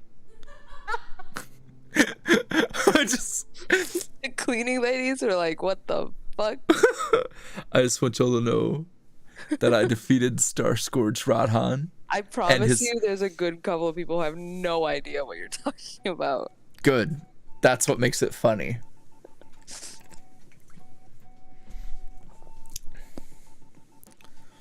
No, voluptuous is a word, but the word I'm thinking is, well, now I don't know if I'm gonna spell it right.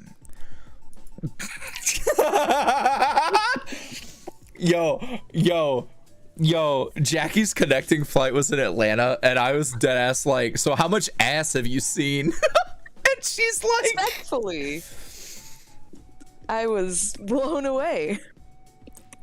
Yo. Oh.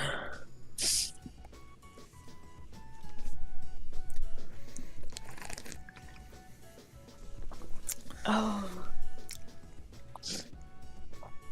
I beat the shit out of him and his teeny horse.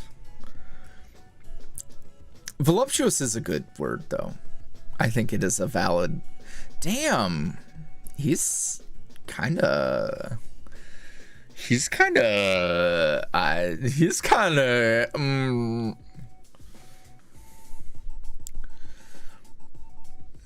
really like his hair. How his hair turned out.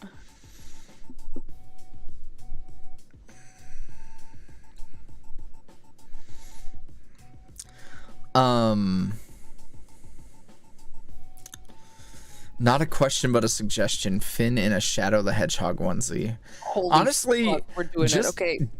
Oh, I was just gonna have you draw Shadow. Listen, Shadow content when? I mean, you know. I will pay for it. I answered that one. How's your day so far? I'm stressed about traveling. I'm a little stressed, but I be living. Wild Z asked about the story Derek told us. Is it one that we should know already, or is it something we'll learn about more next chapter? It's definitely something that you wouldn't know. He's definitely talking about something that isn't revealed on screen at any point to this point.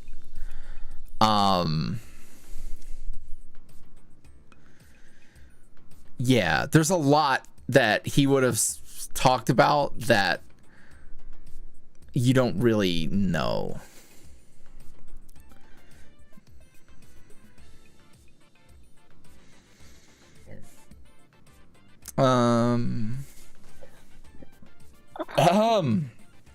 Yo, ow, what the fuck? My fucking hand muscles started spasming. All right, We're good.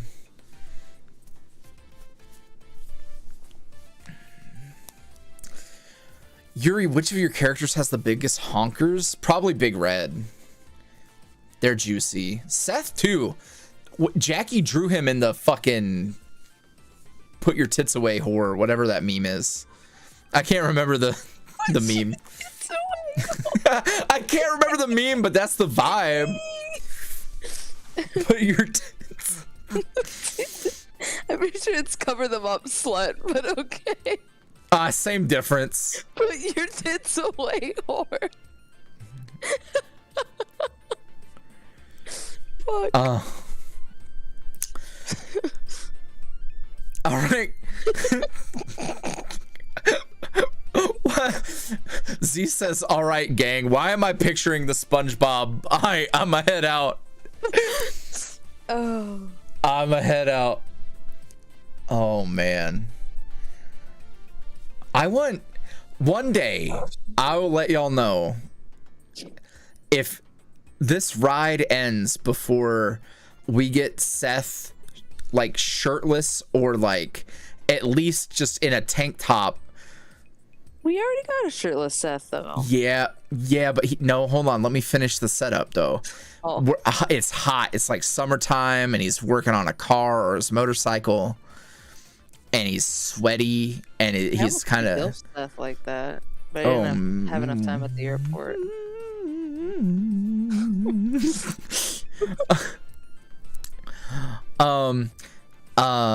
Currently working on my scythe for my Reaper Alphonse cosplay, inspired by the Death and Taxes stream. The scythe is gonna be candy themed, so do you have any suggestions? Also, so what's your favorite candy? That's a fucking sick idea. I definitely think doing, it's tough to say because like doing the staff part as a candy cane is a good thought, but also consider that candy canes kind of suck. Traditional peppermint candy canes. I know where you live. I will bop, bop. Put you through a table. Oh. My favorite candy is Laffy Taffy. Oh, I have Jolly Ranchers. Jolly Ranchers. I was gonna say. Fuck. There's a lot of ideas.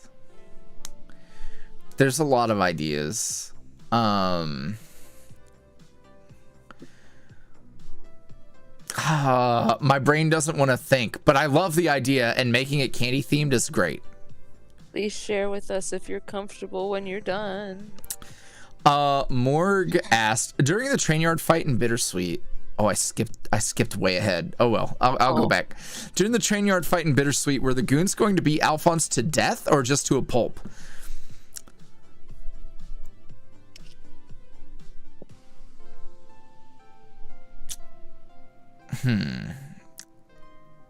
I don't know. I think ultimately, like, we've established that Derek wanted them. Like, he wants them for something, for power. That's real power. He wanted that. So you would think like killing them is not going to help anything. But at the same time, like, I'm sure it was like, yo, these, like, they don't care. They don't know. Like, they know that Alphonse is a fucking menace. So probably just really bad. But you know, we'll see.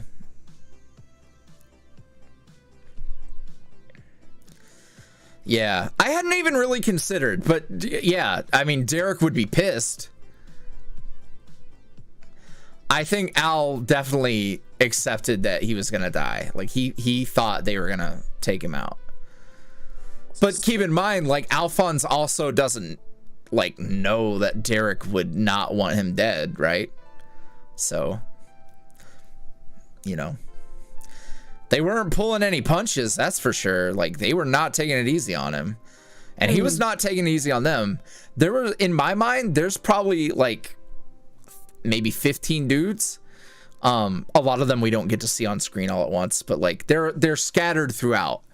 We had to kind of tighten the scope of that scene to get it done. I wanted to, if time and budget and everything was no issue, I wanted to pay homage to the hallway scene from Old Boy, where we see, and the way I was gonna make it work, I really like this idea. And I think it was going to work.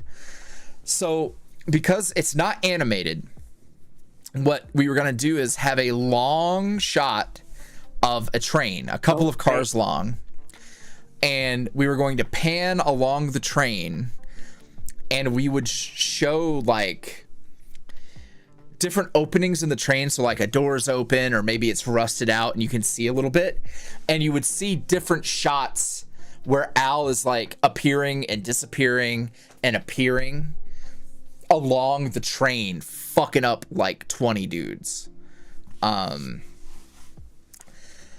That's what I was wanting to do, and then I realized like that was my first thought back when I first had the idea and we were setting up the train yard and stuff, and I was just like, ain't no way. Ain't no fucking way. But if at any point there's ever like BitterSweet expanded edition where somebody's paying us significant amounts of money to make it, then that would be sick.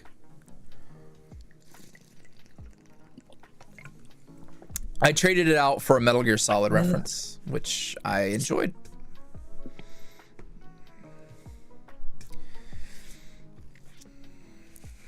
Oh, I don't remember doing that. He did all right. All right. Okay. So I went way too far down. Okay. Indigo asked, this is like my third question. Sorry. So is Finn a deity? I think it should be pretty clear.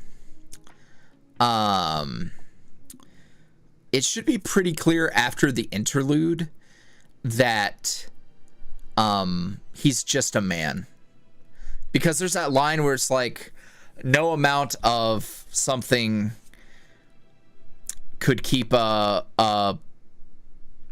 want to say mortal man. I don't remember what I actually said, but no amount of something could keep whatever man's hands clean when faced with so much power and influence, whatever.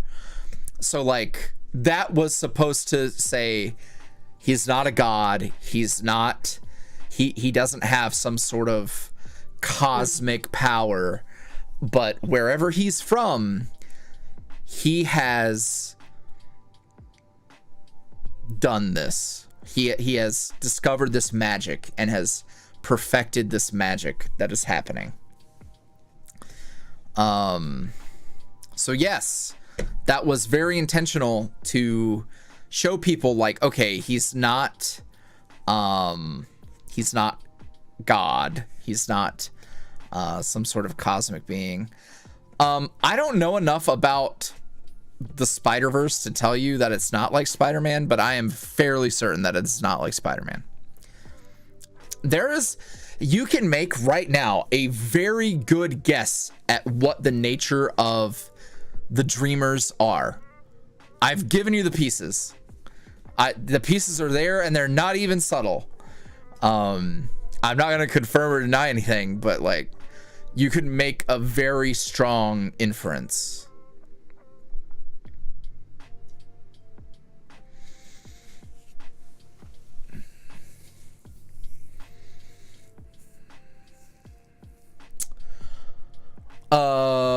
Rosie animates, Ayo, is Finn Harry Potter? No, he was not chosen for anything.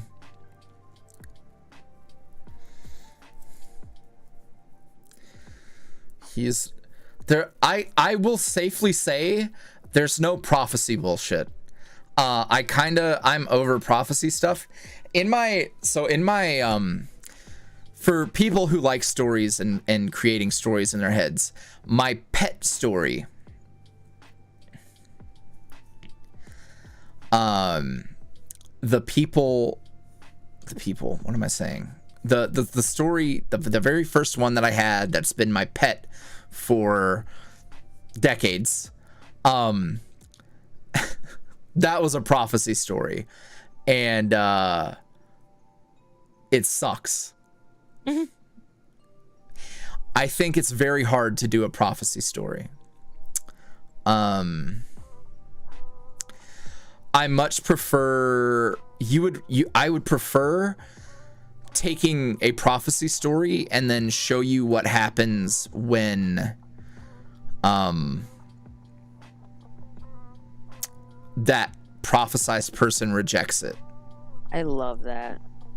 I think that, or being the tryhard who wants to be a hero and isn't, like, sure, you can be heroic, but you're not the chosen one. Mm-hmm. Like a story of the underdog hero would be more interesting. Anything would be more interesting to me than a prophecy story.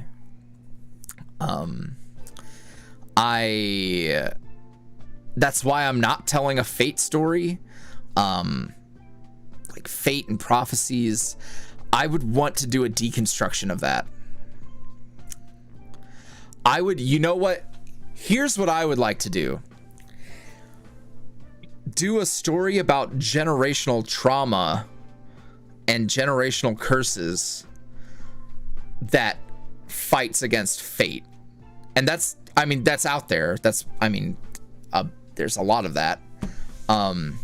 But essentially saying that, like, fate does exist, and we've seen it for generations. We've seen it in the way that our fathers raised their sons. We've seen it, etc., so on and so forth.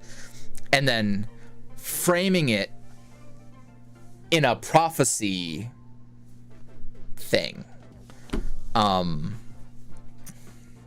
that is, and I'm literally describing what my pet story is, because the whole thing is about a boy whose heroic father disappears and comes back and is fucking crazy now, and is like, blah blah blah, the prophecy this, the prophecy that, it should be you, d, and he's like, no, and he's like, okay, then I'm gonna fucking take this guy instead, and then he creates like a fucking super soldier or some shit.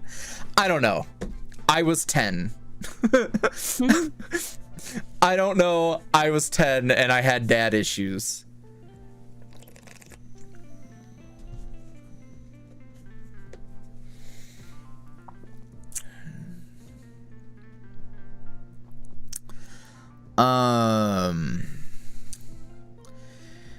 Morg asked, what inspired you to put storyteller Finn in BitterSweet? I can't remember exactly when it was, but excuse me. I knew that Finn,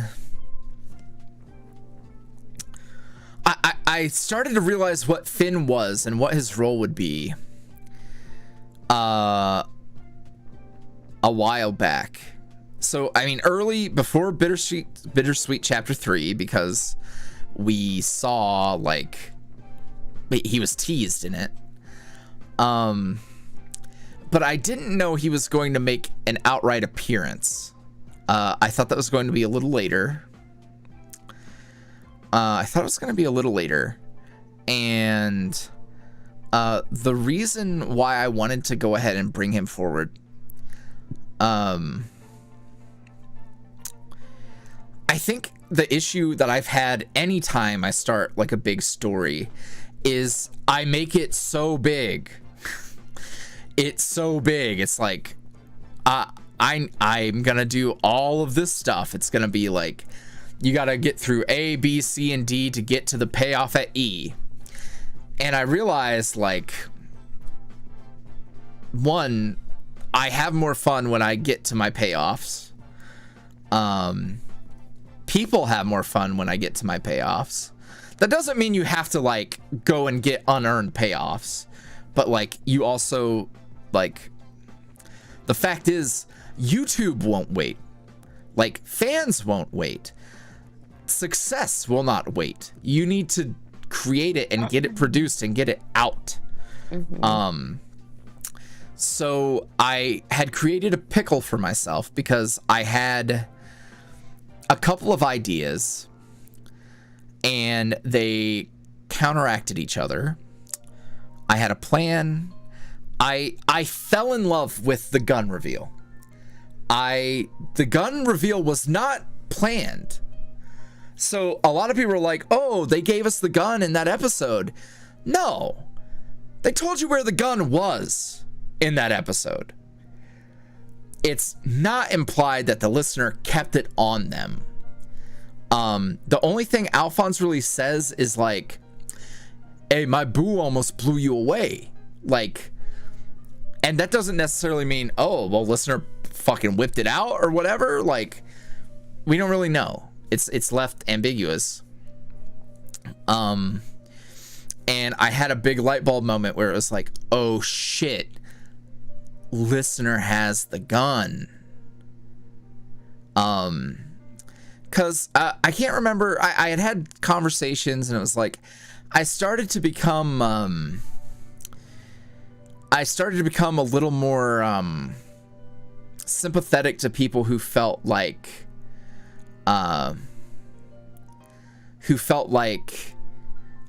listener was getting left on the sidelines. And I was like, you know, you're right. Like, listener would feel that way. Listener would get a little frustrated with that because I think, you know, being told to sit in the car when the people you love are fighting, like in actual danger, is really frustrating. So I had that thought and was like, yeah, I really like the gun thing.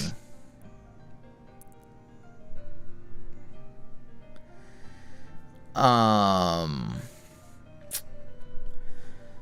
than that, yeah, I knew that I definitely wanted that payoff. I'm a big fan of fuck, what's that guy's name? You know what? Now the fact that I don't remember the name is just too much for me. It creates it's a payoff, and that one is earned. Like, that was episode 3. It was episode 3. And now we were on episode 10, so like that is a big payoff. Yeah.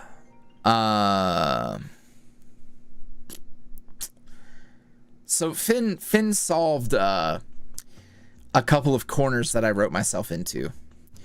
And it made me very happy. Let's see.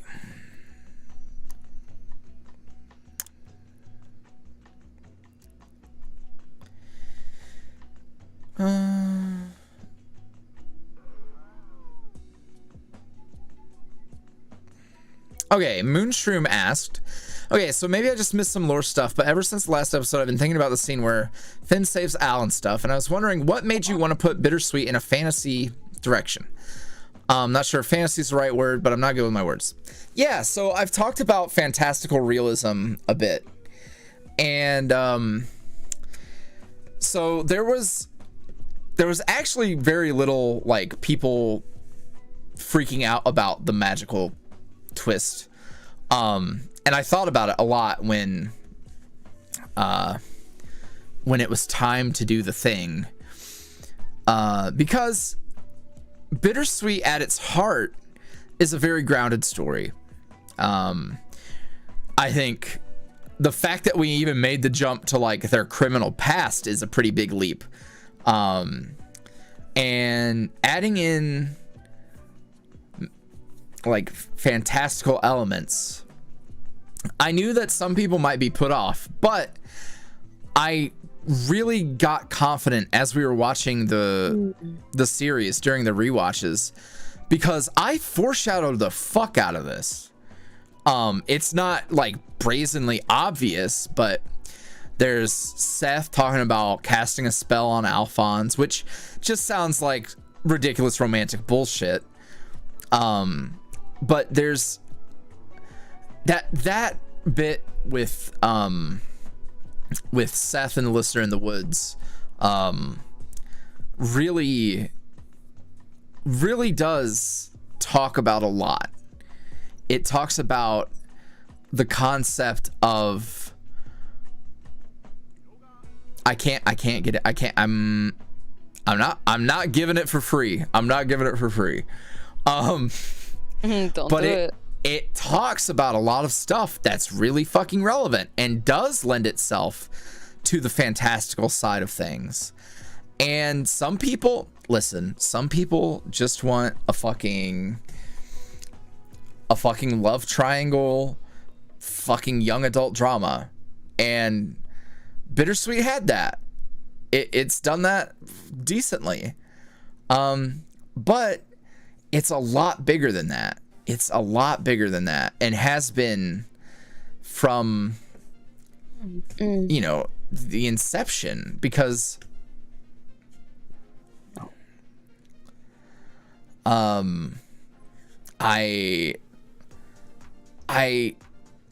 concept was a lot bigger. One of the primary things, because as I started to realize, like, okay, it's a story about love, how love is experienced and felt, and what it means when you meet someone who is special to you, who you share an uncanny connection with. I was inspired to write about that. That's why when Seth tells listener, like, you know me the same way that you know him, the same way that he knows me, talking about that, it's like, have you ever met somebody where you feel like, holy shit, it's like I just met an old friend, where you have this like weird connection, this like, it's almost like it was a pre-established bond, right? Where you just jive with somebody. And I think I wanted to talk about that. I wanted to talk about love. I wanted to talk about family. And to me, like, there is something almost magical about that in its own right. Like,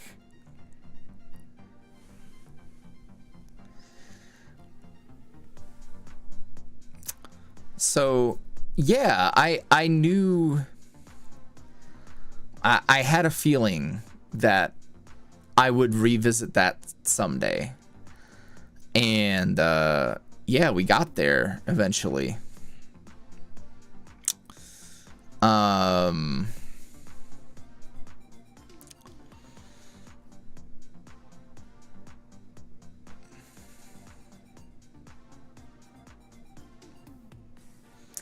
I think what was really important to me with the introduction of the fantastical stuff was that I would not let it undermine the core of BitterSweet.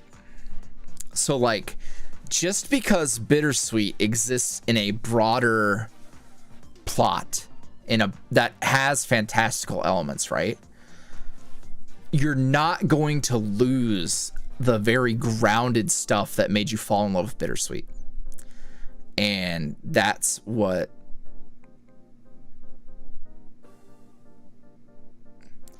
yo, Madbox, can you not fucking type in all caps and be obnoxious? That'd be dope. Yeah, anywho, so it's something that I have considered and have thought about a lot. Yeah.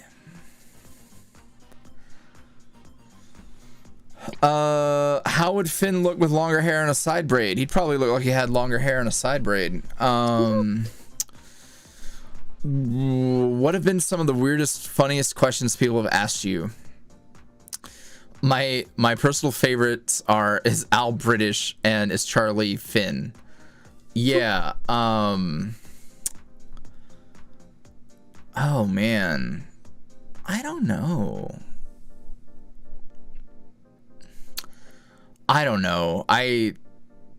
It's not something I can think of on the spot. I'm sure I meme on ancient questions, but I don't remember off the top of my head.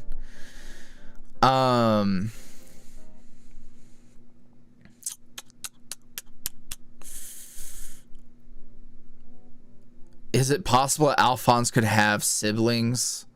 No. I feel like it would have been, we would have had to establish that forever ago. And like, I have to be mindful of like how many characters. So I am not a voice wizard. My range is limited, and I recognize that. So I put characters who sound different together to interact together so they can clearly be differentiated when listening. If I gave Alphonse siblings or a brother, people would be like, oh my god, I want audios with their brother. And it's like, well, he's not gonna have a completely different accent. They're brothers. And also like Al coming back and taking over the family store and everything, like him having siblings would complicate that. Like, okay, now we have to come up with an excuse. Why didn't they do it? Why aren't they helping? Etc. It's just not the story I'm telling. Like familial stuff, we've got that with Faust and Oron. So yeah.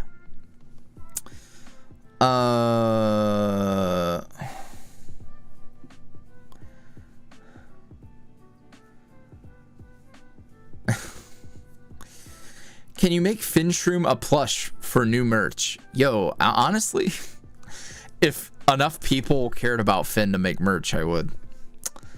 That's not a, I'm not trying to bash Finn, but some people just don't vibe with him.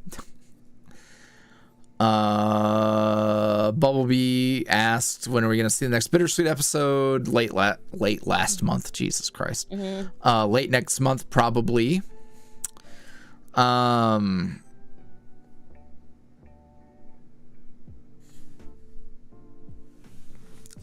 you have an idea when you'll do a tier list for the commissioned audios? I'm a bit new to the channel, been here about a year, and I've seen some of your older audios, which are both amazing and nostalgic. A tier list for old audios. I feel like the issue with that is like most of those are porn. And I feel like ranking porn on YouTube probably isn't the way to go.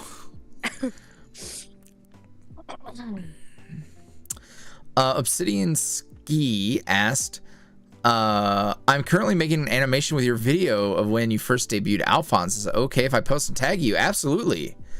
Do the thing. I would like that. I would like that.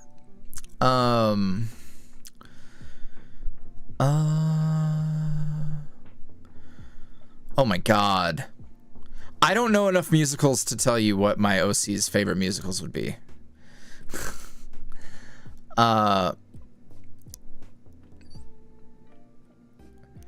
When listener pulled the trigger, was the revolver empty or did we miss on purpose? Just a theory I have.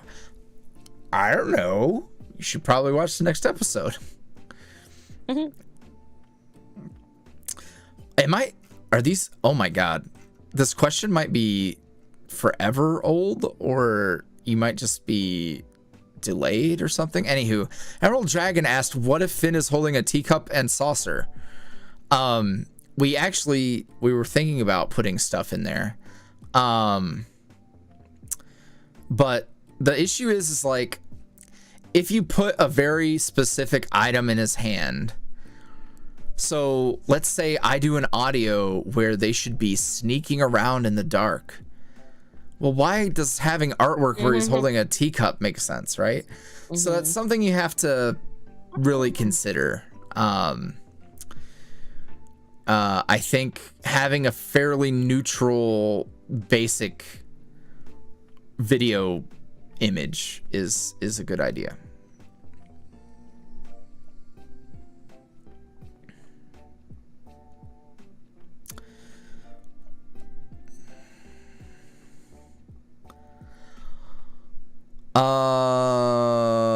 What happened to Al's old house, and does Al have cousins or relatives in the town?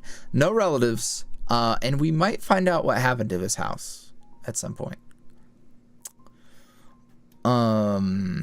Itzy, I actually started the stream with this answer, so I'm not gonna go super in depth. What inspired you to want to make ASMR videos for random people on the internet? I wanted to voice act for fun. I like telling stories. I do that on the internet now. Can we ever get Finn in a Jessica Rabbit-like dress? I don't know why he would ever wear that, is the thing.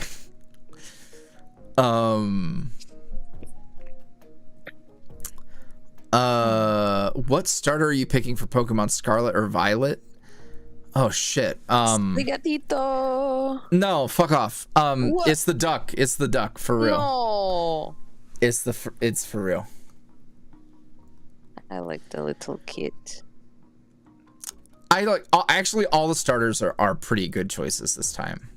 But I like the duck. Quaxley. Tia asked, I was wondering if you were thinking about maybe bringing back Ulrich. I know you glazed over it, but I think it would be really cool to have him back. I definitely think Ulrich will make an appearance again. There's so much I want to do right now, but I definitely think soon. Not soon. Why am I saying that? I definitely think it'll happen at some point.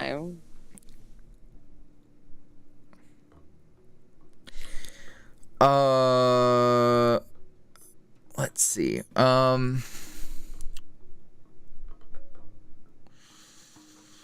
Would you ever do an apocalypse audio? So like an apocalyptic setting? That would be cool. Like surviving in a post-apocalyptic setting. I would never say never. How tall is Finn? Jackie, how tall is Finn? 5'9" or 5'7", one of the two. We love details.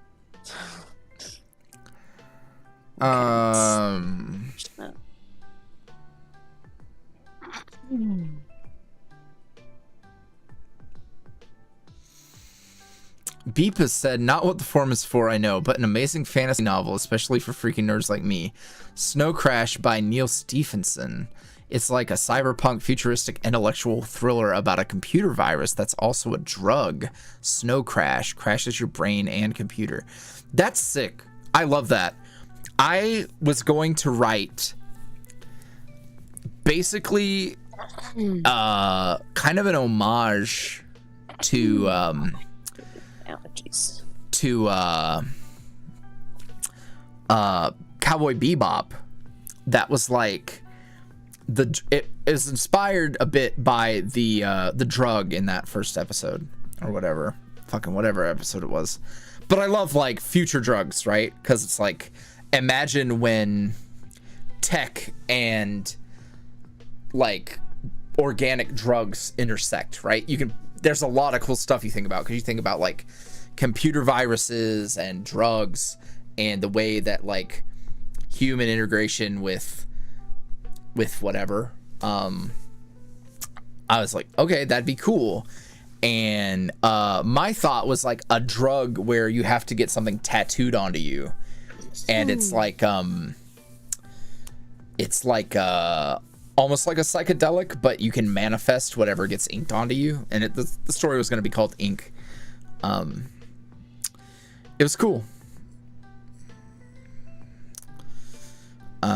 But I love that. Love that stuff. Everyone's shorter than him. There, it's over. Discussion is over. I don't want to know. I don't want to know how fucking short y'all are. Stop it. Stop. I know this might seem like it's a disproportionate reaction, but I promise you, over the years, if there's anything that I've learned is that fucking people want to be the shortest person in the room, and it's like, ooh, I'm short, and I don't care. I don't care. I don't care if you're tall. I don't care if you're short. He's a fictional character. Imagine him as tall as you want to be, and I don't want to know how tall you are. There you go. Come look. I'm looking. Oh. I'll be looking. Oh, fuck, dude.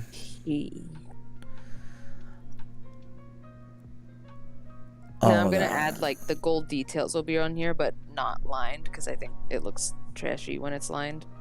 Dang, pop off. This is spicy. Yeah. Hey, he needs a knife. Oh. Maybe like a back sheath, so like you would see the handle poking out. Well, right. You wouldn't even wish. You'd barely see it. Wouldn't see it. You'd barely see it. I mean, mean, maybe somewhere or it's bigger. It's more like a dagger than just a. Oh. Maybe he. Maybe. Oh, what if?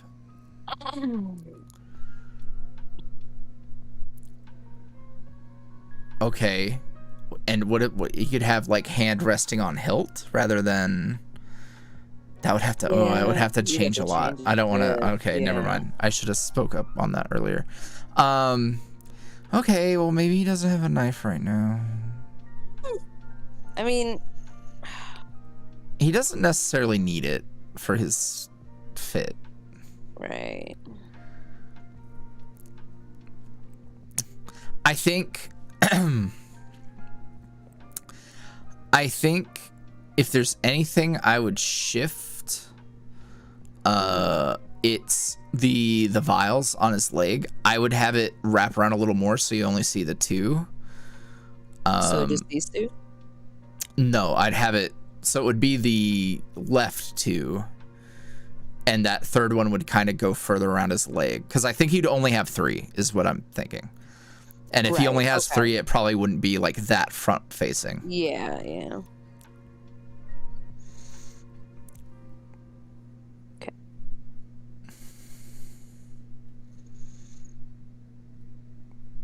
I know that's such a small thing.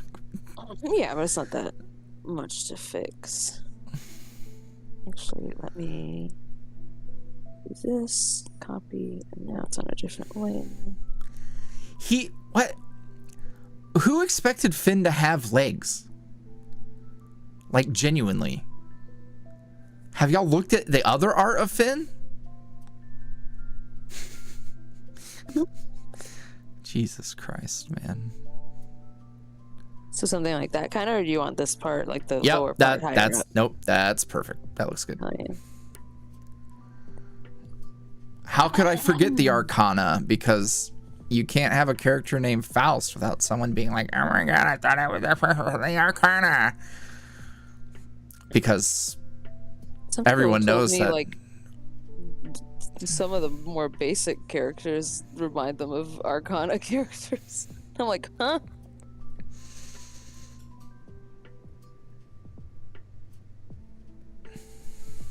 Okay, I gotta watch my bad though, because we get to color. Yeah. Yep.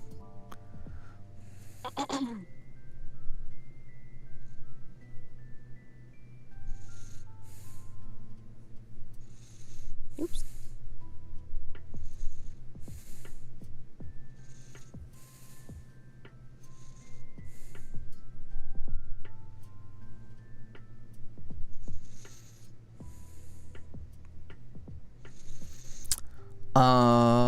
Let's see.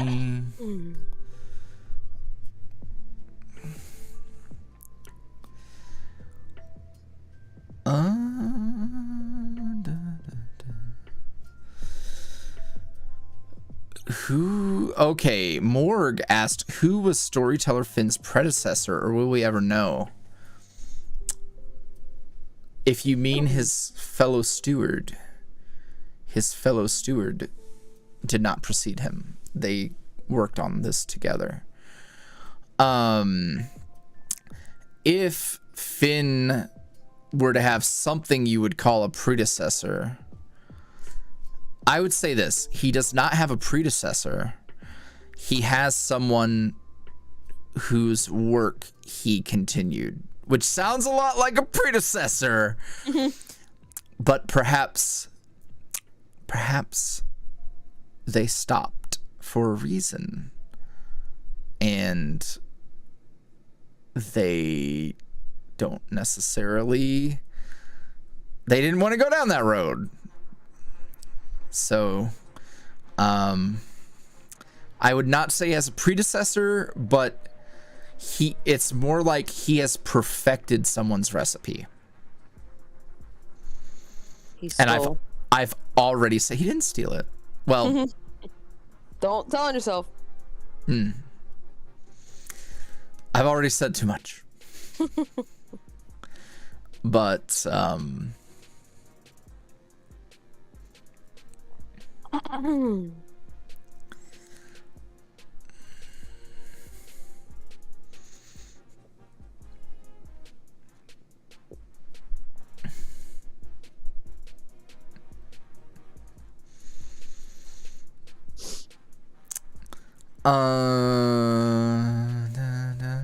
also, as for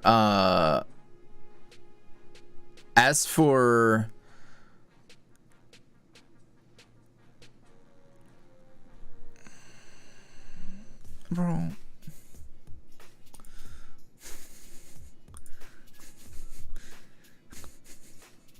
oh, Thu moved too fast.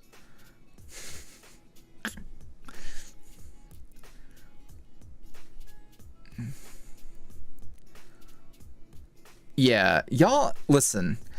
If you think you're being cute talking about Finn's legs, you're not, and I will start being mean.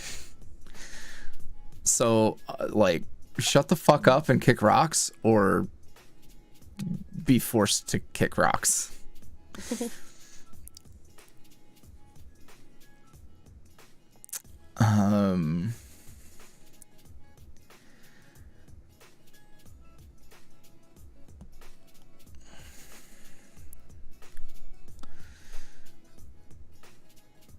Let's see what else.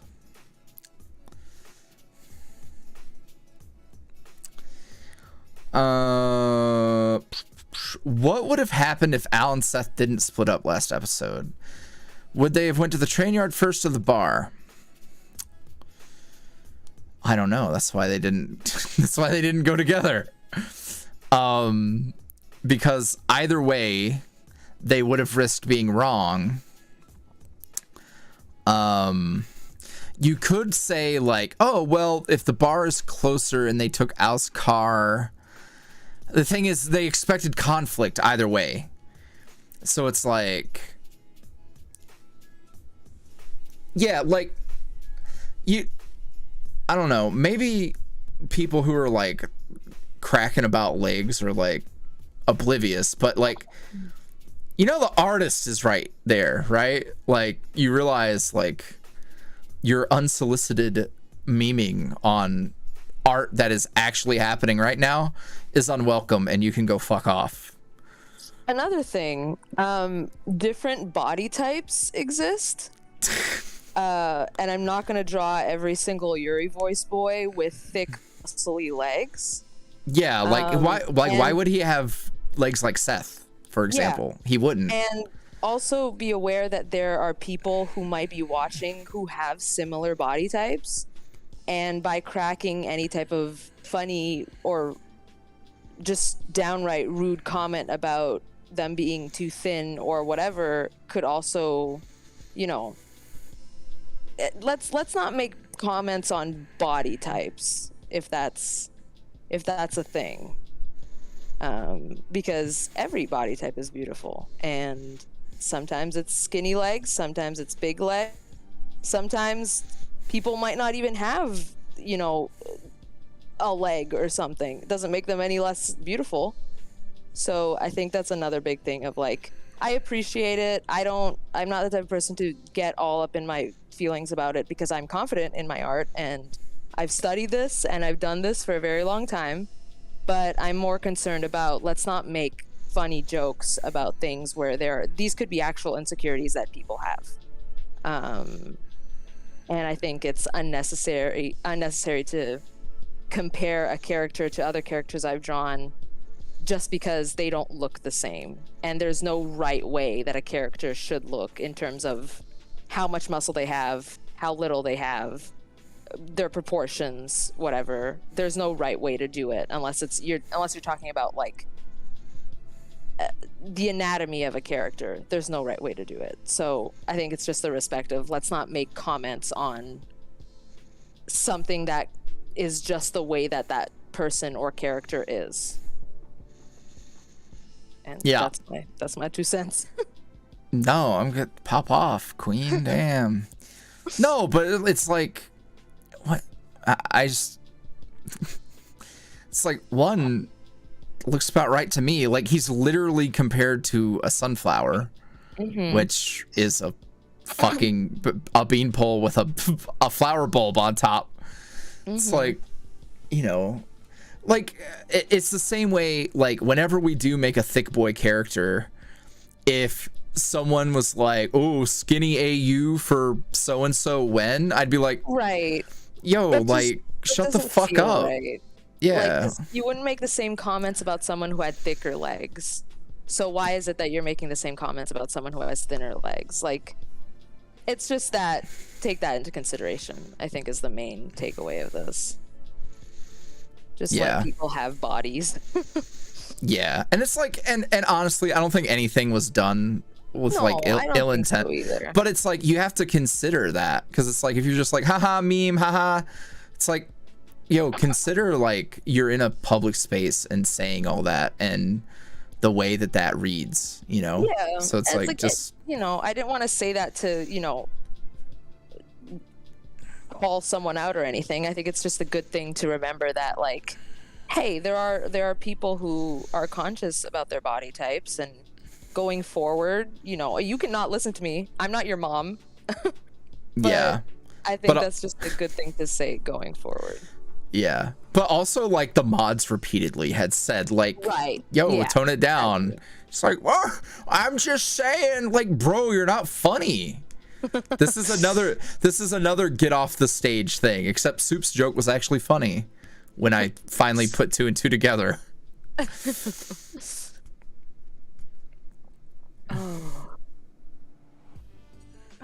Oh, now I need to think of a color palette. Well, I mean, I already know most of the colors, so.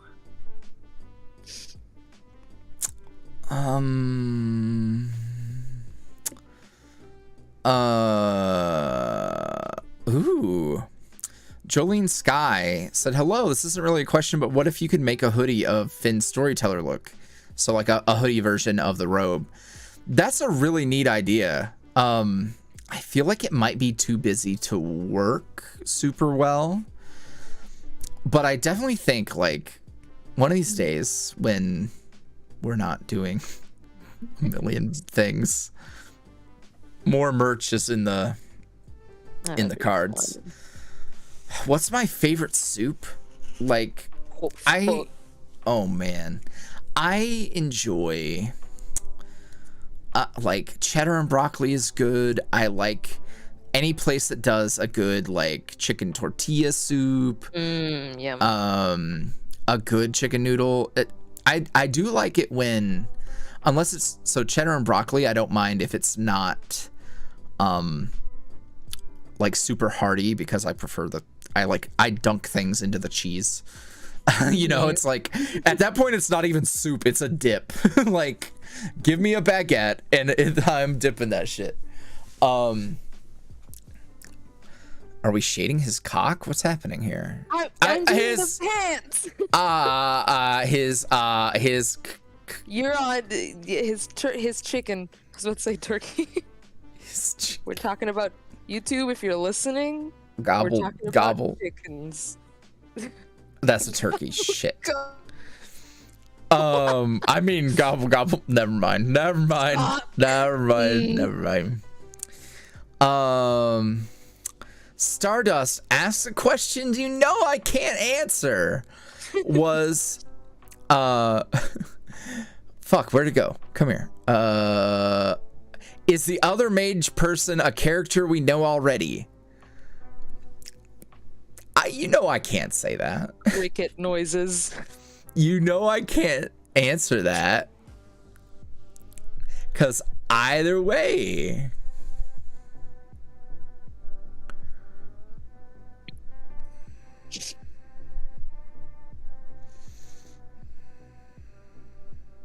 Was that Mochi behind me? Probably.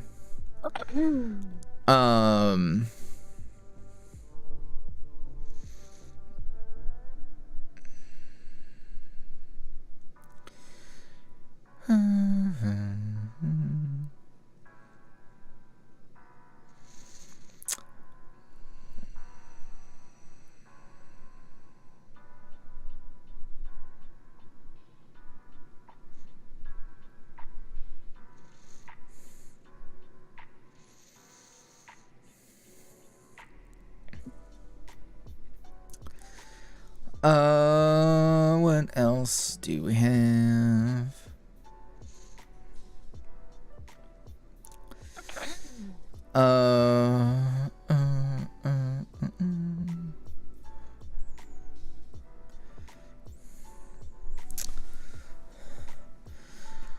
Scar Tissue by Red Hot Chili Peppers as a song for the BitterSweet Boys. I approve. Ooh.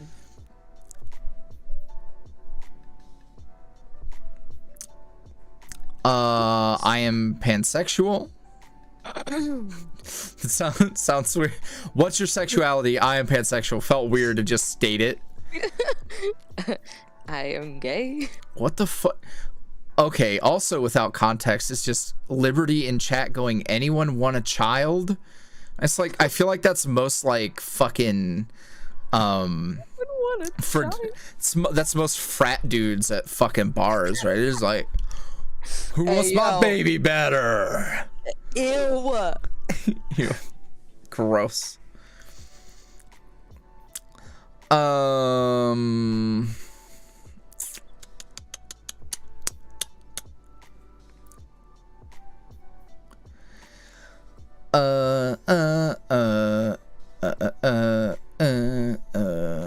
the fuck? What's Alphonse and Seth's favorite snack and movies? Oh, I don't know if I can come up with movies. Snacks, I feel like, so for Alphonse, Pocky, Laffy Taffy, he probably, what else would Alphonse, if Alphonse had to eat something that wasn't a sweet, chips. Oh god, he's a chip eating motherfucker, isn't he? He's got like the Cheeto dust. Oh, he likes crunchy Cheetos. When he's you know, gaming. I don't know if he's a gamer. No, he's probably a gamer. I mean, he played Animal Crossing for like a week at least, gamer, for sure. Yeah. Confirmed gamer. Seth probably likes beef jerky.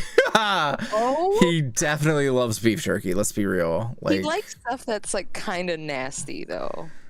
I mean like he'd like licorice. Take a look at Alphonse. Stop. Yeah, you're right. Hey, any moment I can dunk on Alphonse, I'll take it. Seth jerky. What's like a more tangible snack? That's a PB&J eating little fella. He likes dried banana slices. Those little caramel candies. No, He's stop. a grandma. Only when he's a DILF. Yes.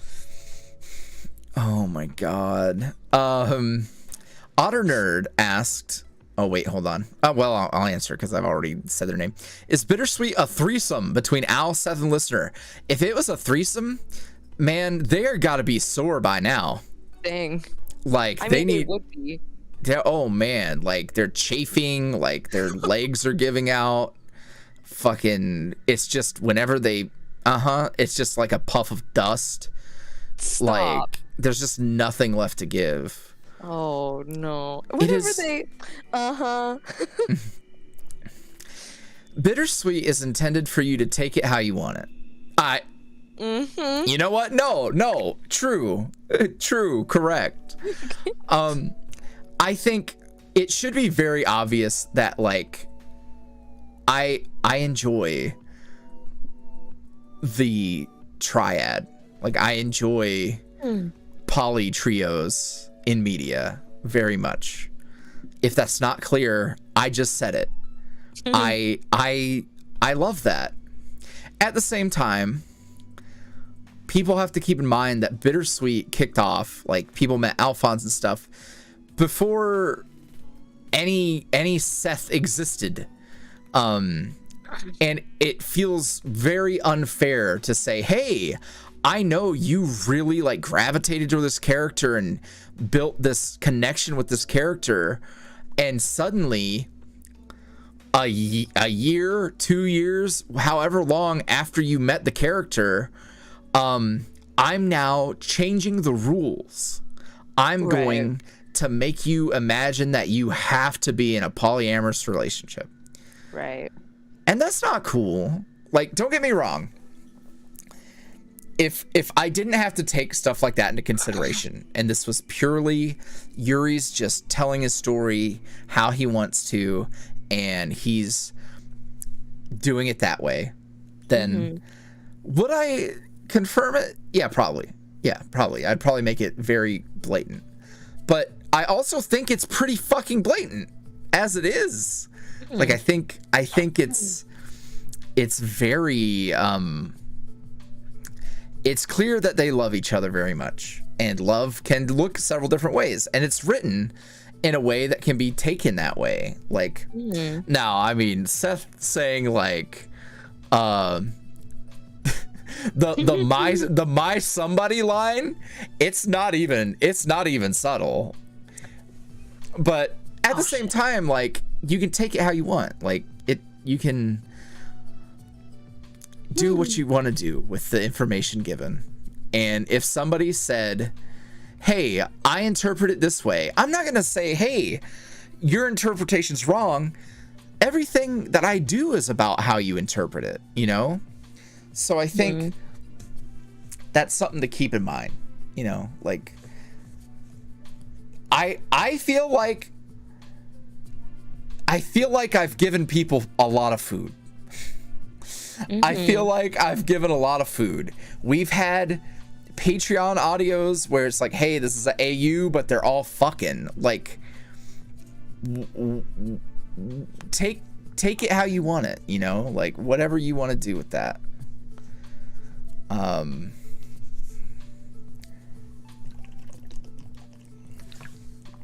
And like, at the same time, I'll put it to you this way.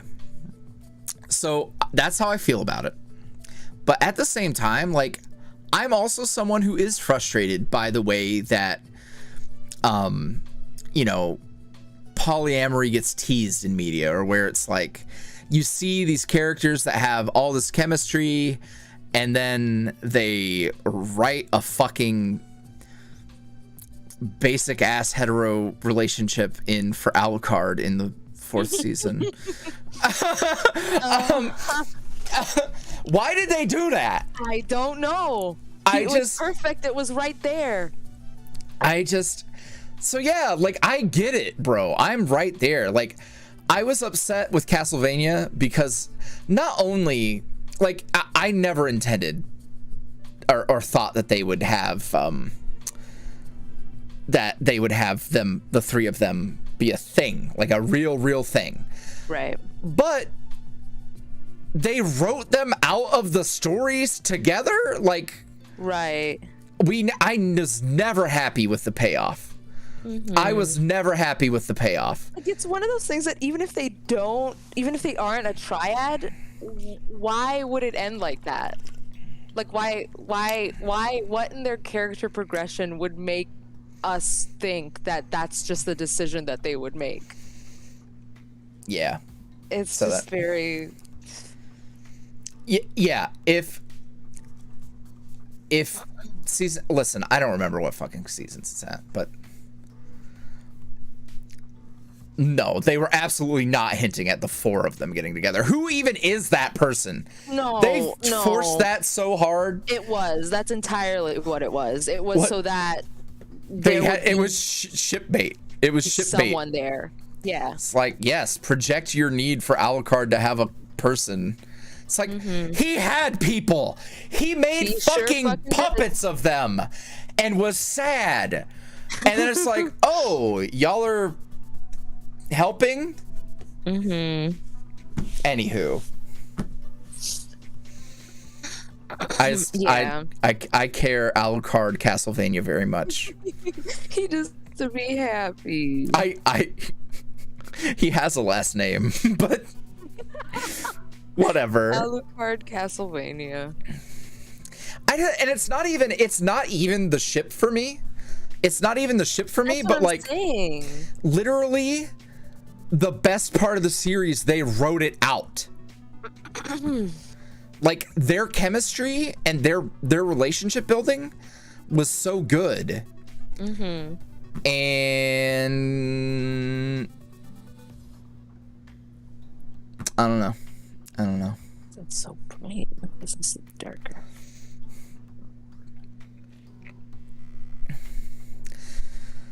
Yeah, so, you know. And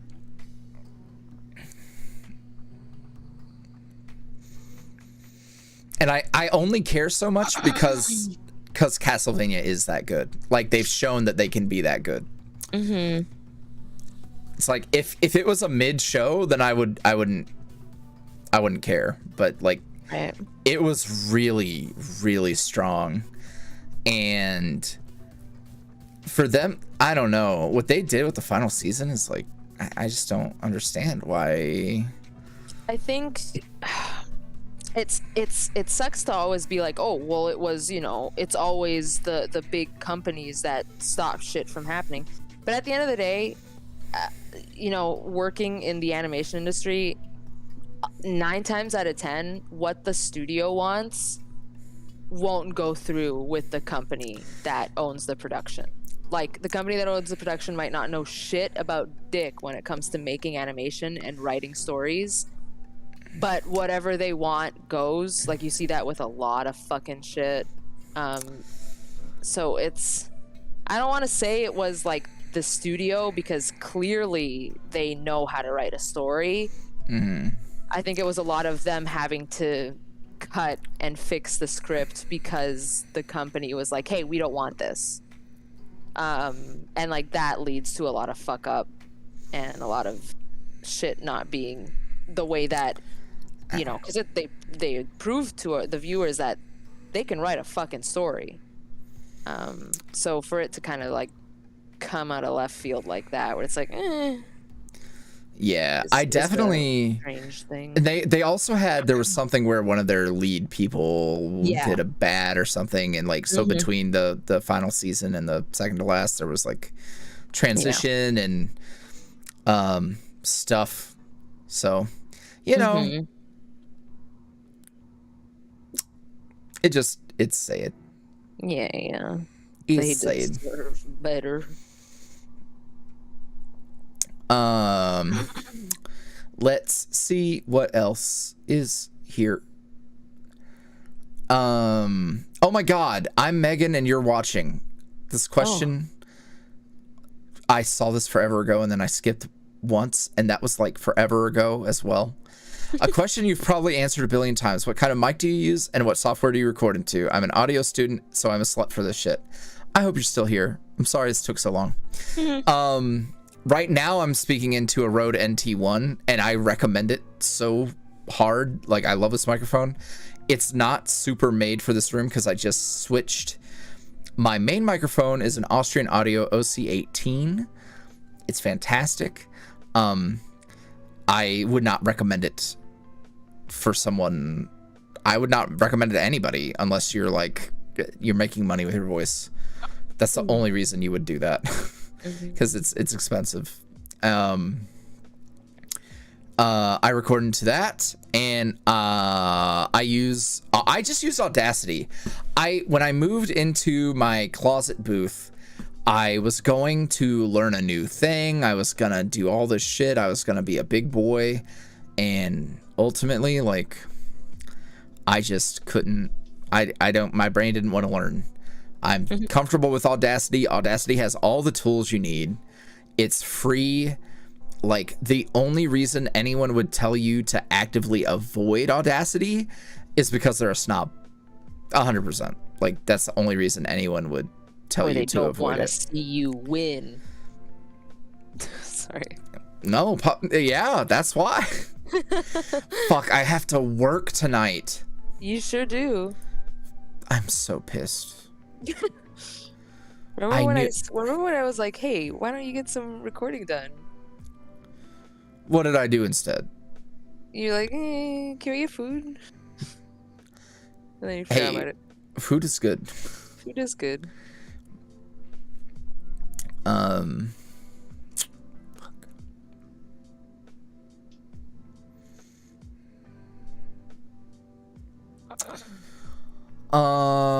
right. Questions. Color.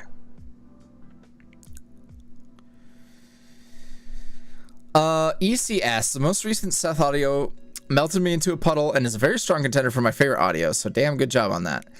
I'm glad, because I literally just sat down and started talking, which is probably what I'm going to do for work tonight. If as Dilf Seth and Dilf Alphonse were in an audio together, would the events of the current BitterSweet story be referenced, or would it be an AU where it's their first meeting? So, I thought about this. I think they need to be separate things for the time being, because it's going to get confusing, right? And people want to fuck them, so having them separate avoids any of the tricky situationship issues. So separate, but I did make a reference to Dilf Seth interacting with Boy Toy Dark Mode Alphonse. I did that. That was a thing.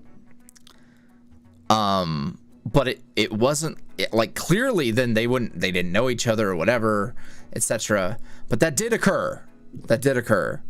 I would keep them separate until, like, there would have to be a reason why we were seeing time skip actual boys. Blueberry asks, is Finn a sporty person or just a chill, not too strong but not weak?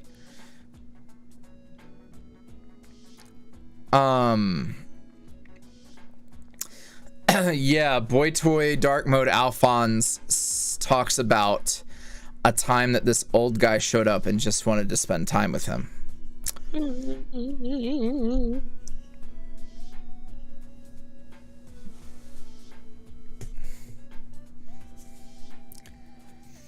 I mean, there's no way to tell you that it was Seth, but, like, you were supposed to infer that that was probably someone who might be of a Dilfy persuasion.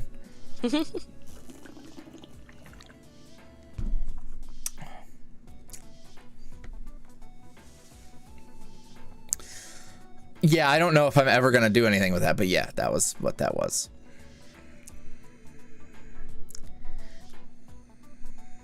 Oops.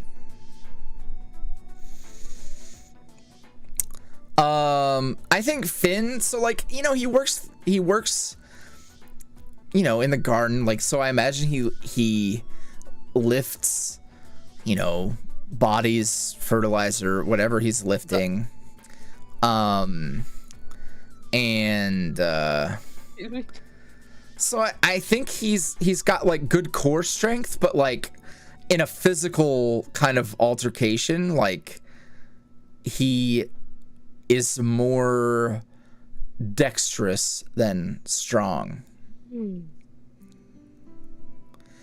Yeah, okay, Spoon for Super members said something about how he had these brown eyes and like wrinkles that were carved out through all the laughter and the tears DVD. Yeah, that's what it was. This is why I trust anyone with soup in their name. They be listening. When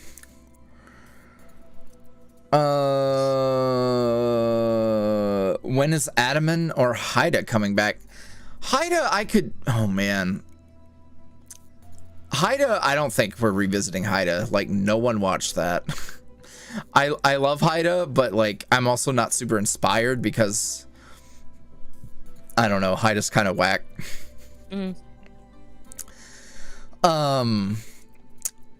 He's not whack, but I did not like the way that season 3 went. Question mark. Don't remember what anything is now. Jakey, I'm gonna have a question at some point. Yeah. What's up? I'm not sold on these colors. Okay, because I was thinking maybe purple as an accent and blue. Right. Ooh. His like. Is there a specific type of blue? The magic-y blue. His Magic-y blue.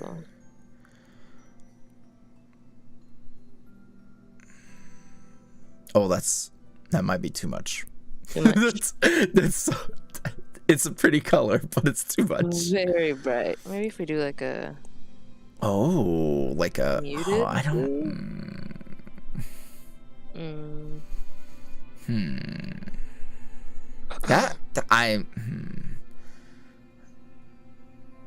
that maybe. Oh, it's hot. Or maybe something where the shoulder bits are not the same color as the capey bits. Right. Do you think he might have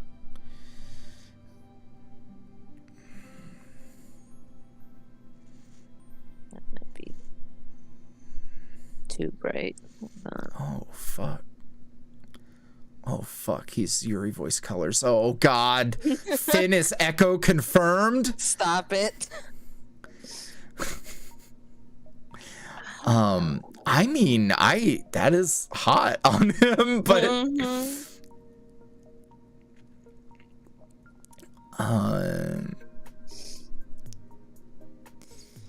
could also do like a darker color, maybe. I don't know, that might be too dark. Oh.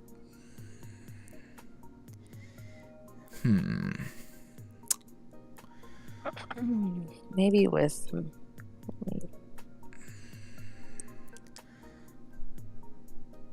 I mean, black and gold is sexy.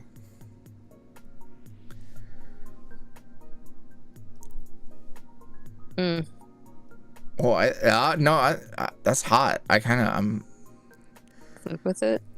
I think I do. What the fuck? I think I do. Can I see it in the blue? That's what I was gonna. That was my other. Yeah, thing. a couple of options there. Oops, let me. Oh.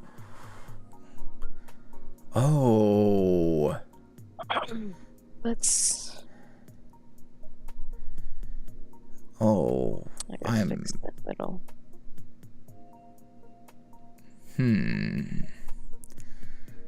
I am torn. Oops. Oh, that didn't do it. I wanted it to do. Yeah.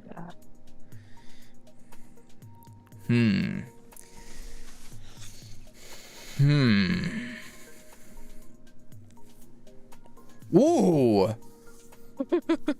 Magic. What the fuck? That's sorcery. That one's got a bit of a blue and purple gradient. Yeah, I don't think we're gonna go with that one. Some of these are too bright. Ooh. Go down. Ooh. I just don't think the...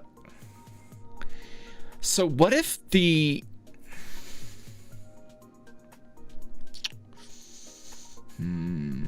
So maybe. Yeah, if the shoulders... Because, like, if the shoulders are... I mean, they look more leathery. So if it's maybe, like, a black or like a dark brown... It doesn't necessarily have to be the same as the belts and stuff.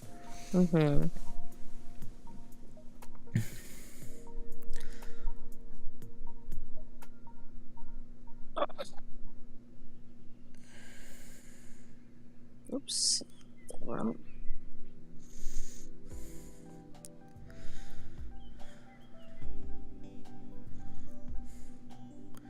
Because the leather with that, the gold stenciling in it is really cute. Right. And we could do, like, I could have a pattern on there that makes it look Leathery. Yeah. leathery. You know, I got one here somewhere. Even this one might work, to be honest.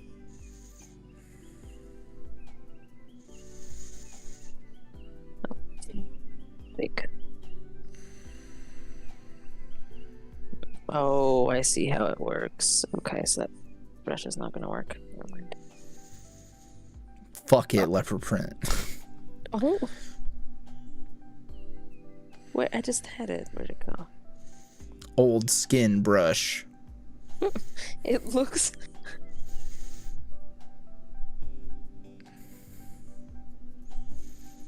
Oh. Right? It's got a bit of that leathery feel.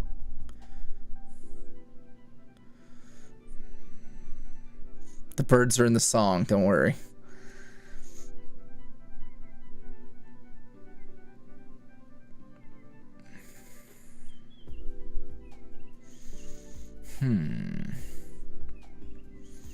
Yeah, I think I like that. Yeah. What do we want to do about the bottom, though? All right, so let's back up. I mean, You fuck with it? I think playing with maybe doing something where the... Oh, so if we somehow separated the outer trim and the inner trim... Right. And maybe played with that, where the outer could be gold, maybe? Right. Let's try that. But I think it being one solid color, I think we could spice it up a bit. Right, yeah. I'm gonna fuck around with these. I'll do that after though.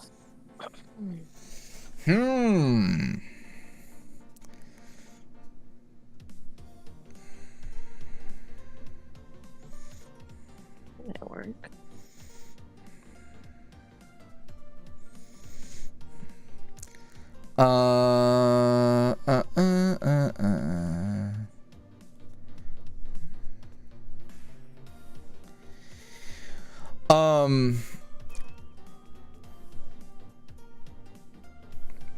Hi, I'm a singer that has an interest in doing voice acting as a hobby. I want to write my own scripts, voice them, and push them out into the void that is the internet. Do you have tips for fleshing out the plot or keeping motivation? I would don't get too caught up on plot. I think it's becoming a lot more popular now, where voice actors are really like doing story-based stuff. But ultimately, what's going to get eyeballs on your stuff is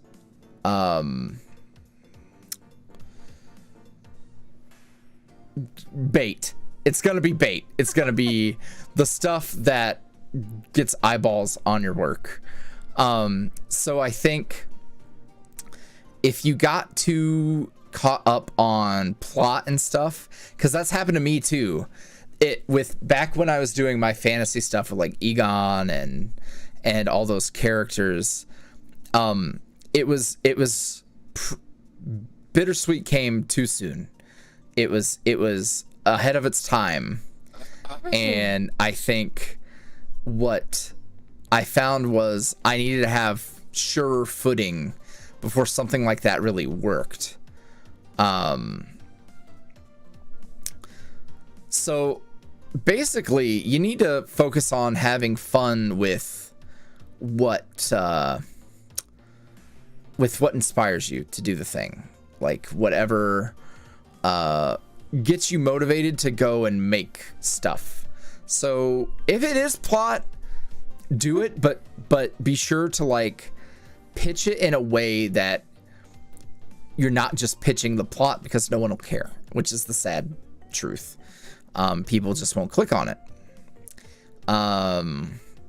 So that, and just doing what excites you. Like, there are times where I had an idea of what I should be doing, and I was like, well, I can't do X, Y, or Z because I haven't finished all this other stuff yet, and I have to finish this first because that's the rules, right? I have to finish this first because I'm so determined to finish this first. No, you should go do what you're inspired to go do. That's the important part. Because you're only getting in your own way, and you don't want to get in your own way. You want to freely create what excites you and makes you motivated to do it, because if you create all these rules for yourself, you will just not do anything. So focus on having fun and enjoying yourself. Yeah.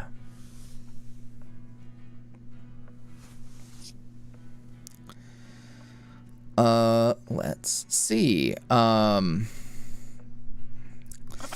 are Seth's boobs so big? Does he have to wear a bra? No, he just lets them things swing.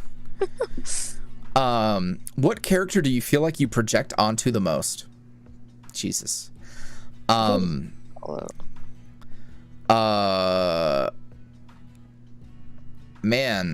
that part where Oron told listener that he hurts people, that one felt like I was projecting. When he said that he is the hurt, I was like, wow, this is some dramatic shit that I would say, because I'm fucking ridiculous. I think I mean, in general though, like Alphonse is like goofy bullshittery is me. Like, that's so me. I just, that's why it's so easy, because it's like I'm just it's just me being a goofball is what it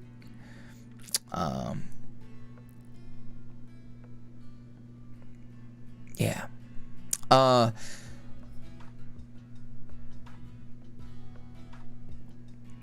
Question for Jackie.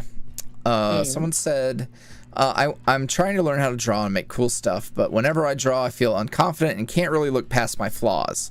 How do you get over that? Oh man, that's a tough one.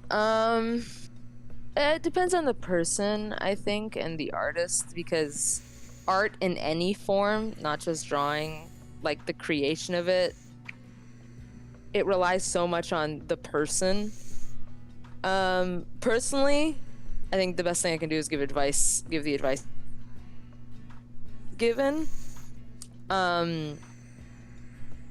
Don't get caught in looking at what other people are doing, I think is an important thing. I think I don't want to say don't go out and learn from other people, but don't feel like, you know, I think one of the things I got caught up in a lot was when I first started posting on social media, I would see people younger than me with this incredible art. And like that felt like a setback. And just seeing really, really good art felt like a setback. And I think exposing myself to too much of that, made it even worse. And I know for some people it will kick them into gear. So I think it just depends on who you are. Don't compare yourself, because that's not going to get you anywhere. Don't it's so difficult. I think, yeah. So don't compare yourself to other artists. Don't beat yourself up because you're not as good as them. If anything, if you can't help but you know, be a part of that atmosphere, let it be the thing that starts a fire. You know, let it be the thing of like, I'm gonna be like that one day, I'm gonna draw like that one day, instead of I am not good and I can't continue. I think the other big thing, which is, you hear it all the time, and there's a reason why you hear it all the time, is study. You need to know the fundamental art to break them properly. And that's the whole thing with like cartoons and animation and working in the industry, is that you'll have a lot of people be like, oh, my style, I don't need to study anatomy because my style is all broken anatomy. No. You need to study anatomy so then you can break it properly. You need to study the fundamentals of color, which is horrible, and I hated studying color, but it made me understand, and it made me faster when it came to coloring. So if you're gonna seek out other art, and you're the type of artist who feels like when they see something incredible, it sets them back, the art you should be looking for is stuff that will teach you. There's a lot of really great YouTube videos. You can go to school. You don't have to go to school to be a good artist. Absolutely not. I went to school. I wish I had learned more in school. But yeah, I think don't compare yourself is a big one.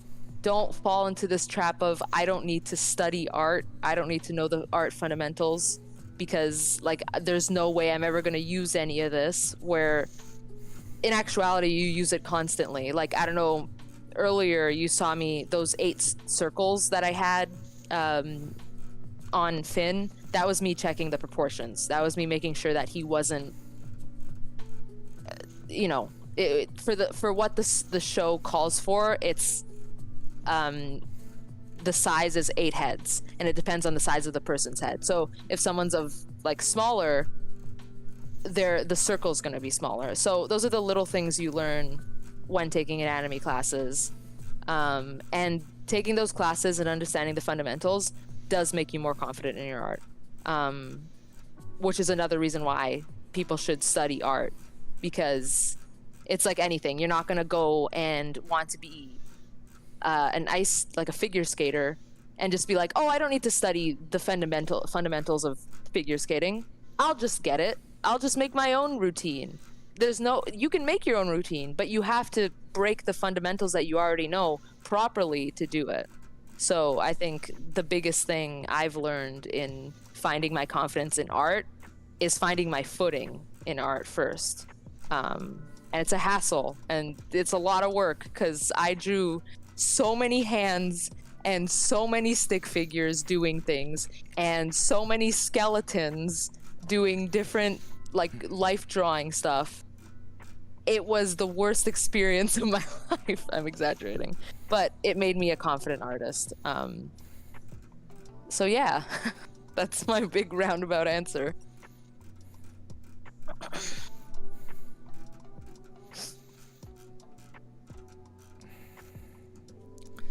For the fucking life of me, I cannot find back cleavage Finn. I am so far scrolled up in our. Thea, if you're still here, Thu, I think I sent it to Thu as well. Some of y'all have it in your DMs. If you have it, upload it to the working chat. Oh, I'm getting close though. Oh, I'm close. Oh, I'm here. Oh, that sounded questionable. Uh-huh. All right, I did it. Okay, we're good. So for that shot of Finn in the last episode,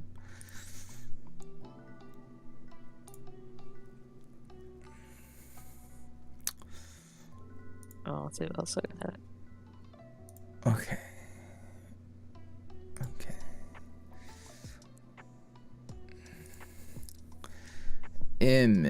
Oh, wait, hold on. What if we just did that? We do this. Properties. Browse. Fucking Jackie sent me this, which was the first shot of Finn. Can you transform fit to screen? Okay. Which was this look, just serving fucking Beast from Beauty and the Beast.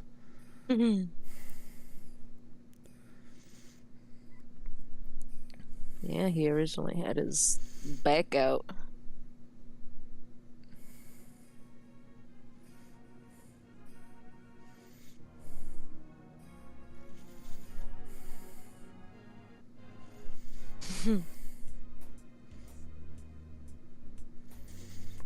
That's a fella.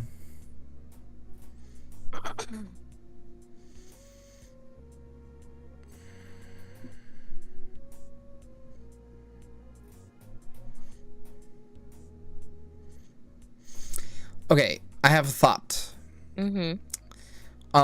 For the inner rings of the pauldrons and what you're just about to do, and for the buckle, can we go with a brassier color just to differentiate a little? The inner... The rings, the ringlets of the...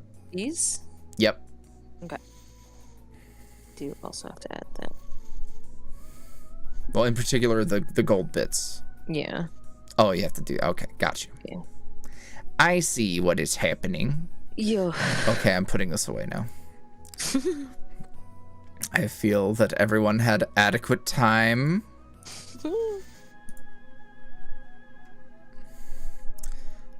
Where? Okay. Back to my question spreadsheet. Listen, no one's gonna get this joke, but Amber asked, do you know the Muffin Man? And if this is a reference to what I think you're referencing... You made me fucking giggle, Snort. I'm so scared. It's more of the... It's a current event. Oh.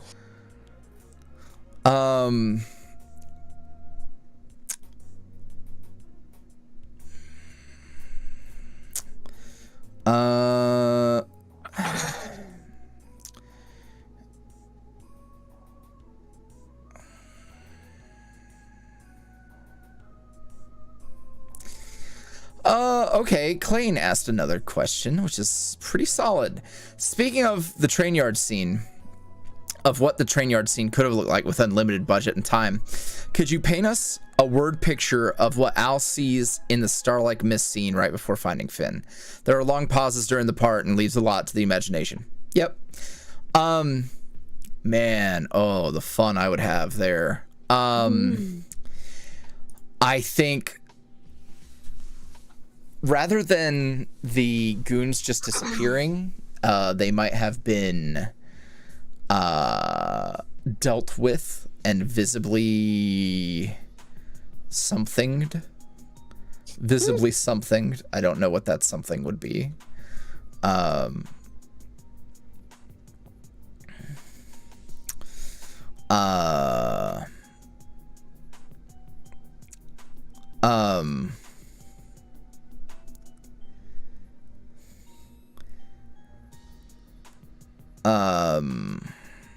Ooh.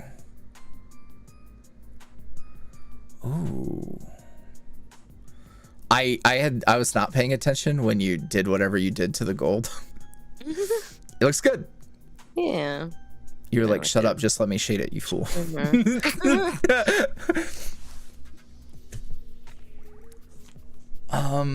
I feel that undermesh, that little undermesh where it's also gold. Yeah. I feel like Brown. If not brown, maybe we make it just like black. Okay. Because I'm guessing that's kind of like the fabric that's holding these two bits together. We could just remove that it looks weird. altogether. And That make looks it weird. flatten it. Maybe. I mean, I like that it's there. I feel like there should be some sort of connective tissue. That's right, Brown. Tissue. Yeah, it's like a tendon for leather. Indies. No, I mean, well, I know, that was kind of cool, but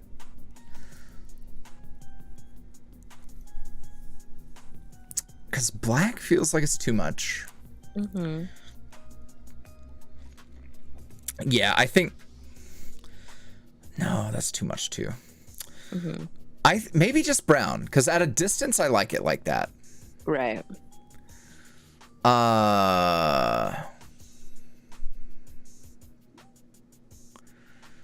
Yeah. Okay, I'm feeling that. How do you feel about the gold parts down here? I'm liking it. I think I like that. Could I see it? Can I see his tassely bits purple? Yeah.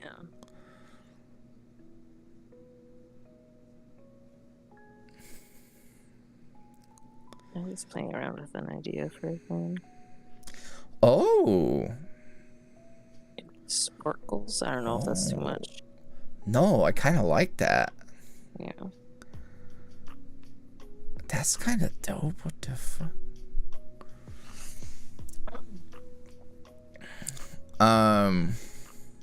So tassels, borb.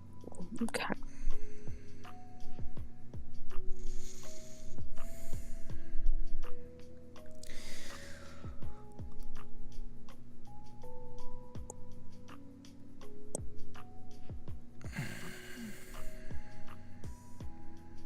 Ooh.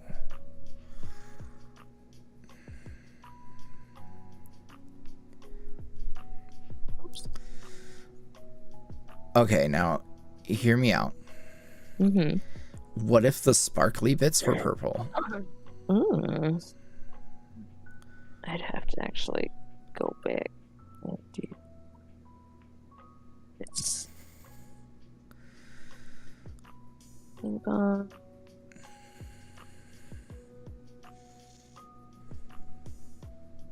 Okay, I want to do a thing, so we're gonna do.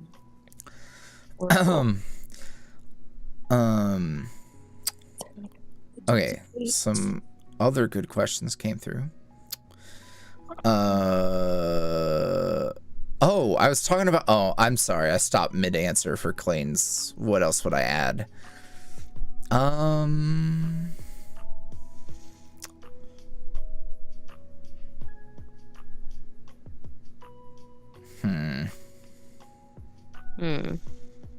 No, I guess I like him. I like him normal.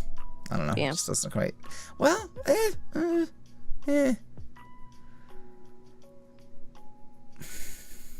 Let me hold on, because I had to go back and.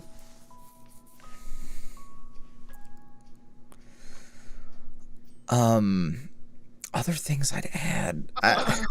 Just adding. So like the way that you would make a scene like that more dramatic is you'd ramp up the things that Alphonse is seeing that are unsettling. So like rather than making the mist so like blatant and obvious right away, like a lot would change with the reveal there. It would be like maybe a much lower kind of mist that's kind of flowing through and everyone's gone and he's like more like following to where the magical mist is like thickest. I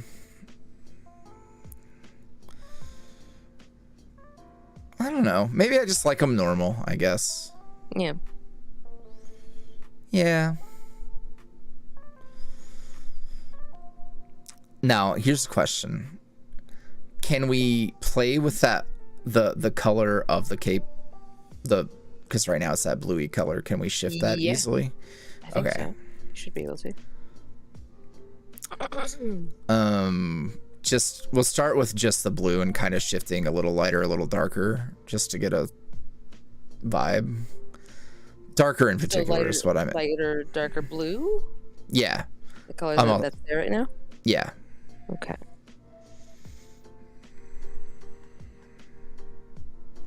Oops. That's a different hue altogether.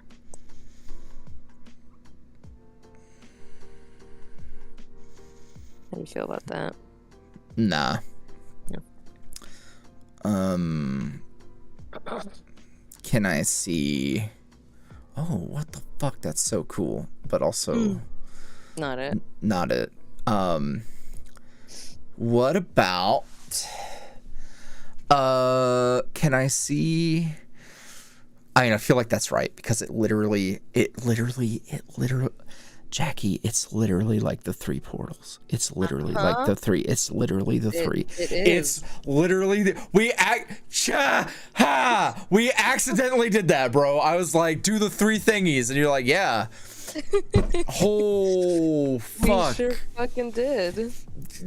Fuck. Oh, I still need to add. Oh my god. Oh, see, do y'all see how I just like wander into these things? Mm-hmm. Oh my god. That's pretty cool. I like that. I like that a lot. That's pretty neat. I do want to add. Okay.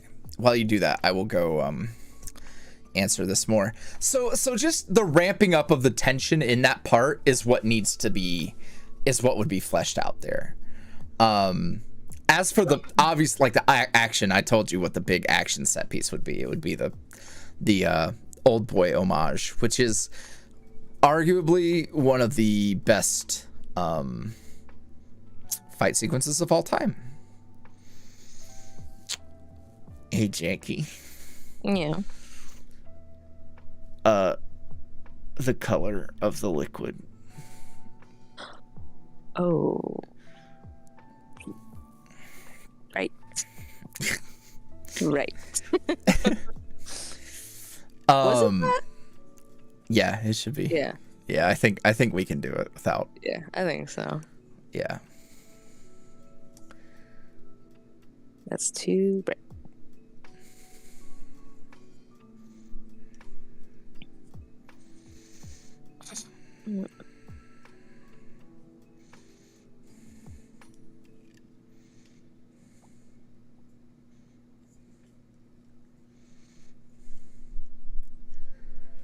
Oh.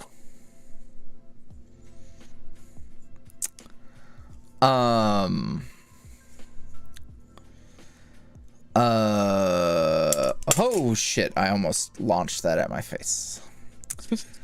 Are there anything else specifically I would add there in the train scene?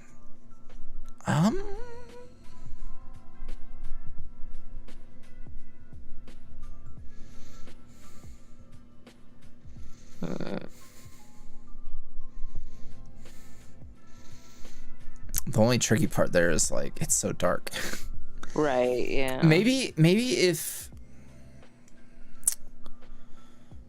something that made it look like it's glass, right? So it's kind of, Right. yeah, okay. Something like that. You be knowing. Be too much though. Yeah. How to do this? What if? Then you would take like a dark. So what? Okay, hear me out about this. What if like the outer part of it looks a little bit more like it's clearly glass, but that Right. inner bit is the color. Yeah. Okay. Yeah. Anywho, that's what comes to mind, because like, you know, why would I waste more time in production just to add like this tension where the tension's already built pretty well? Like it's definitely we got there, and you know what, add like 3 or 4 more shots of like Alphonse creeping around the train yard, because like the scale of the train yard should be bigger, and like him getting to where he's going would take more time and he would see more as it goes. But it's like, you know, in the end, it's like, well, it's a lot of effort. It's a lot of effort for something that isn't a huge deal. Okay, now I gotta put see if this works. I don't think it will. It couldn't be YuuriVoice creating challenges that are unnecessary.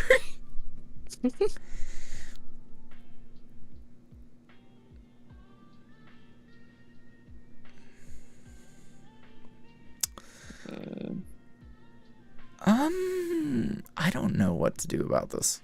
Yeah. I mean, maybe if I do like a...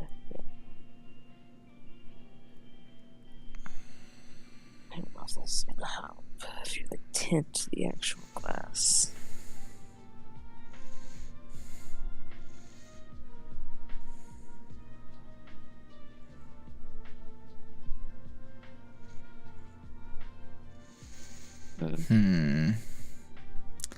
I don't know.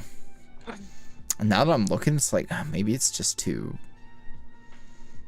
I mean, it's obvious. not bad, but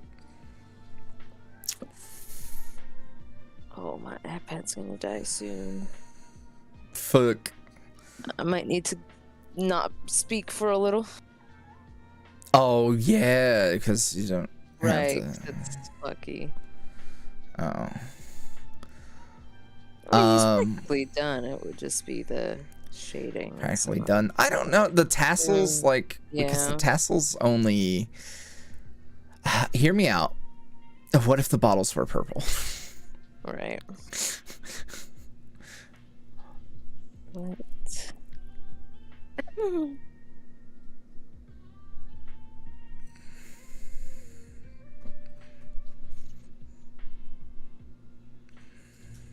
Won't be too bright. Yeah, you can play around with... Does that feel right? I will play around with the actual reflections and stuff, but does the color feel right? Nah, I'd go like, maybe darker. Darker? I know we're trying to fucking make something pop on his dark pants, but I don't have any ideas.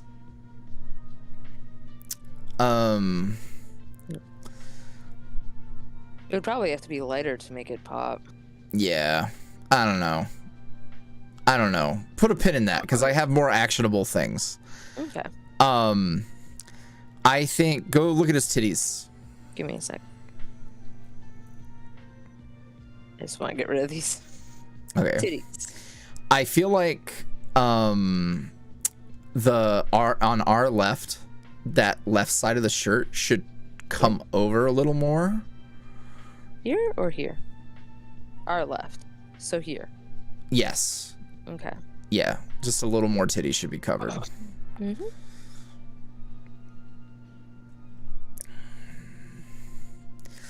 They can't be green potion bottles because it's not potion in those bottles. But also, like, yeah, I could just make it potion in those bottles, but that's not the point. The point is something much more not potion-y. Listen, I'm not on purpose trying to hide the titty. I just feel like a little less titty looked a little more proportional.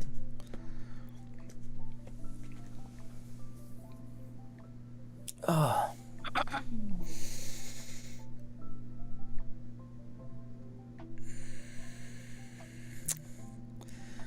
Titty freckles. You're right. You're right. Good catch.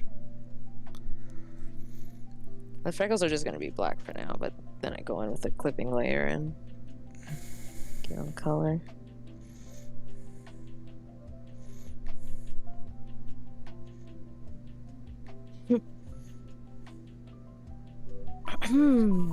I need to charge. Okay, I'll take over. I'll have to message you if there's anything that you want me to Okay. Fixed. Yeah. Okay.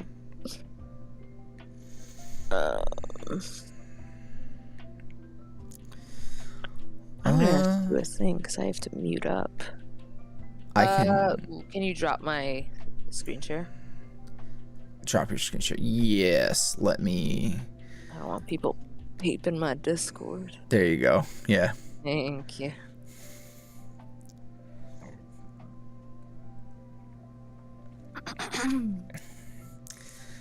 We're just about done though.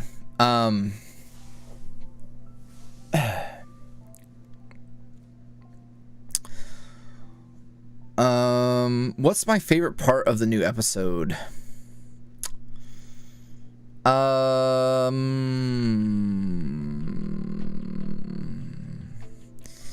Favorite part of the new episode.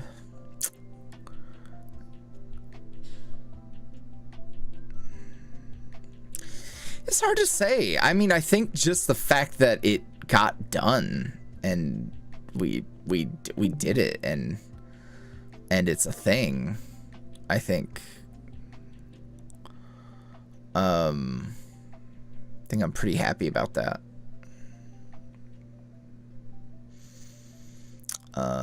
Okay, I'm assuming that I'm okay to yeah, you messaged me, didn't you?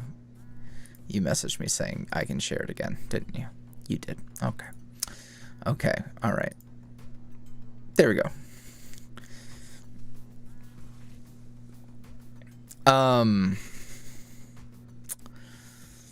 Yeah, I think just getting it done. I love how everything went, and I'm happy with that, but I can't pick a specific part. Bloody Bread asked a good question. I don't know if this was answered before, but which Finn is the base/original Finn? Is Storyteller Finn just the future florist Finn that discovered magic? No. So when this Finn, when we say source Finn, he is the source of Finn, as you know Finn. He is the Finn from which all other Finns flow. It is not a time paradox. He is not a future version of those other Finns. He is base Finn.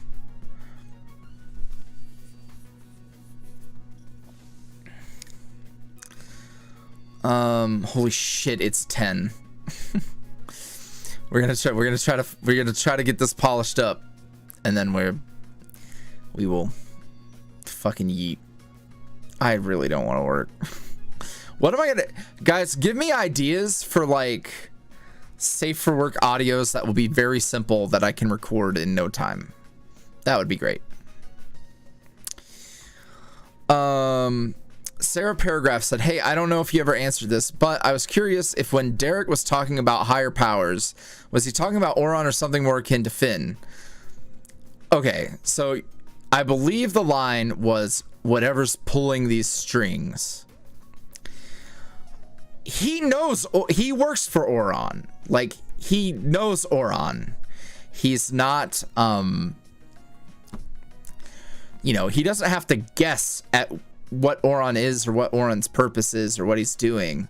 He's definitely talking about something much bigger than just there is a script in the script index, but they're good. They're really good, and I think they would make for really good like YouTube stuff. Not that Patreon stuff can't be good either, but like it's really good.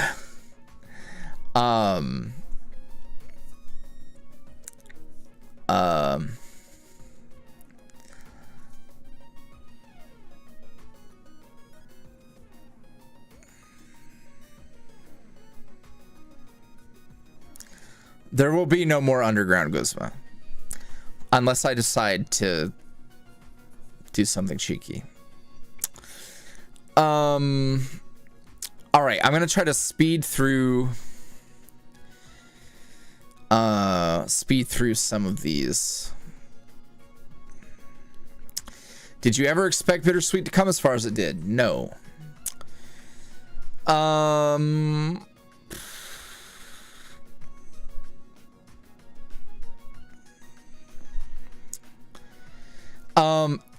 new to audio creation. How do you deal with the mass amount of ideas you could have in your head all at once? Your internal file cabinet. For plot stuff, I'm just very far ahead of what I'm working on, which is great. Oh, I should keep this up so I can see when you message me. Save the rest for off screen. Yeah, we can. I think that's probably a good idea.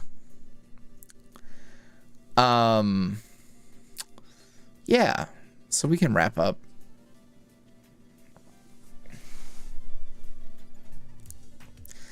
The bottles have been read. Okay, I'm going to like through these. For plot stuff, I'm just like, I'm way ahead of where I'm at right now. And then for other stuff, I just am patient, I guess.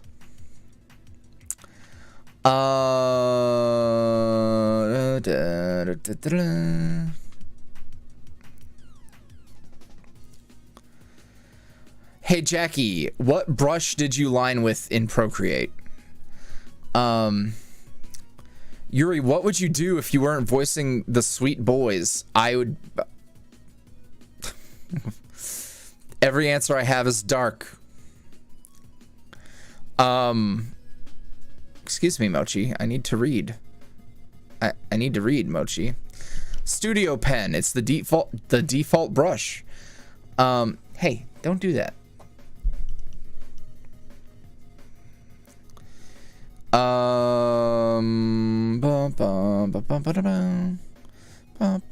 Mochi, I can't see. Hey, no, stop.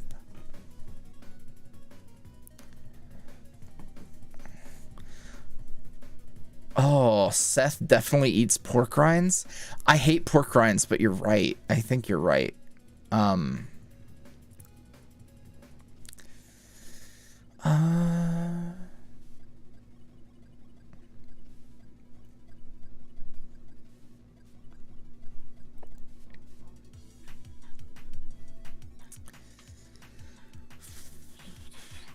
Hey Yuri, what would Dilf Alphonse be like? You should watch the Dilf Alphonse design stream. If you don't come here and let me get your eye boogers. Thank you, sir. OJ. Oh, he's here. Hi, honey. No sniff to microphone.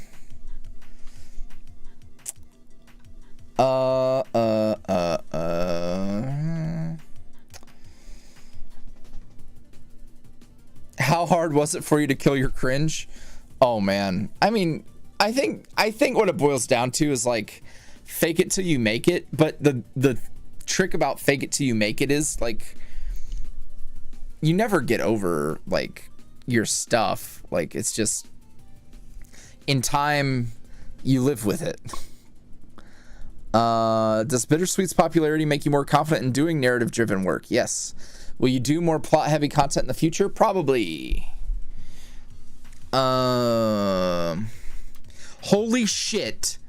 How many people are gonna create a different name and send our Seth and Al both dating listener? How many people are gonna send that?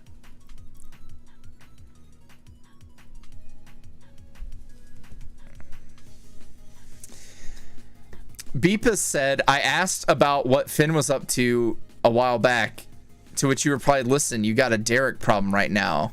And I just want to take a moment to say I called it. Yeah. And I had to fucking lie.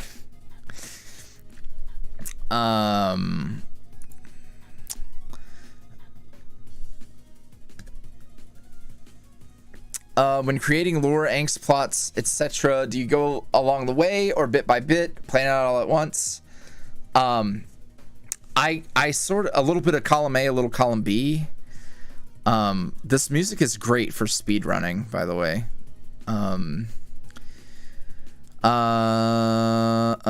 Mochi, why's your head like that? Why you got a bump there? You good, Bubba? What happened to your head? That's just your skull. You're just built different. Okay.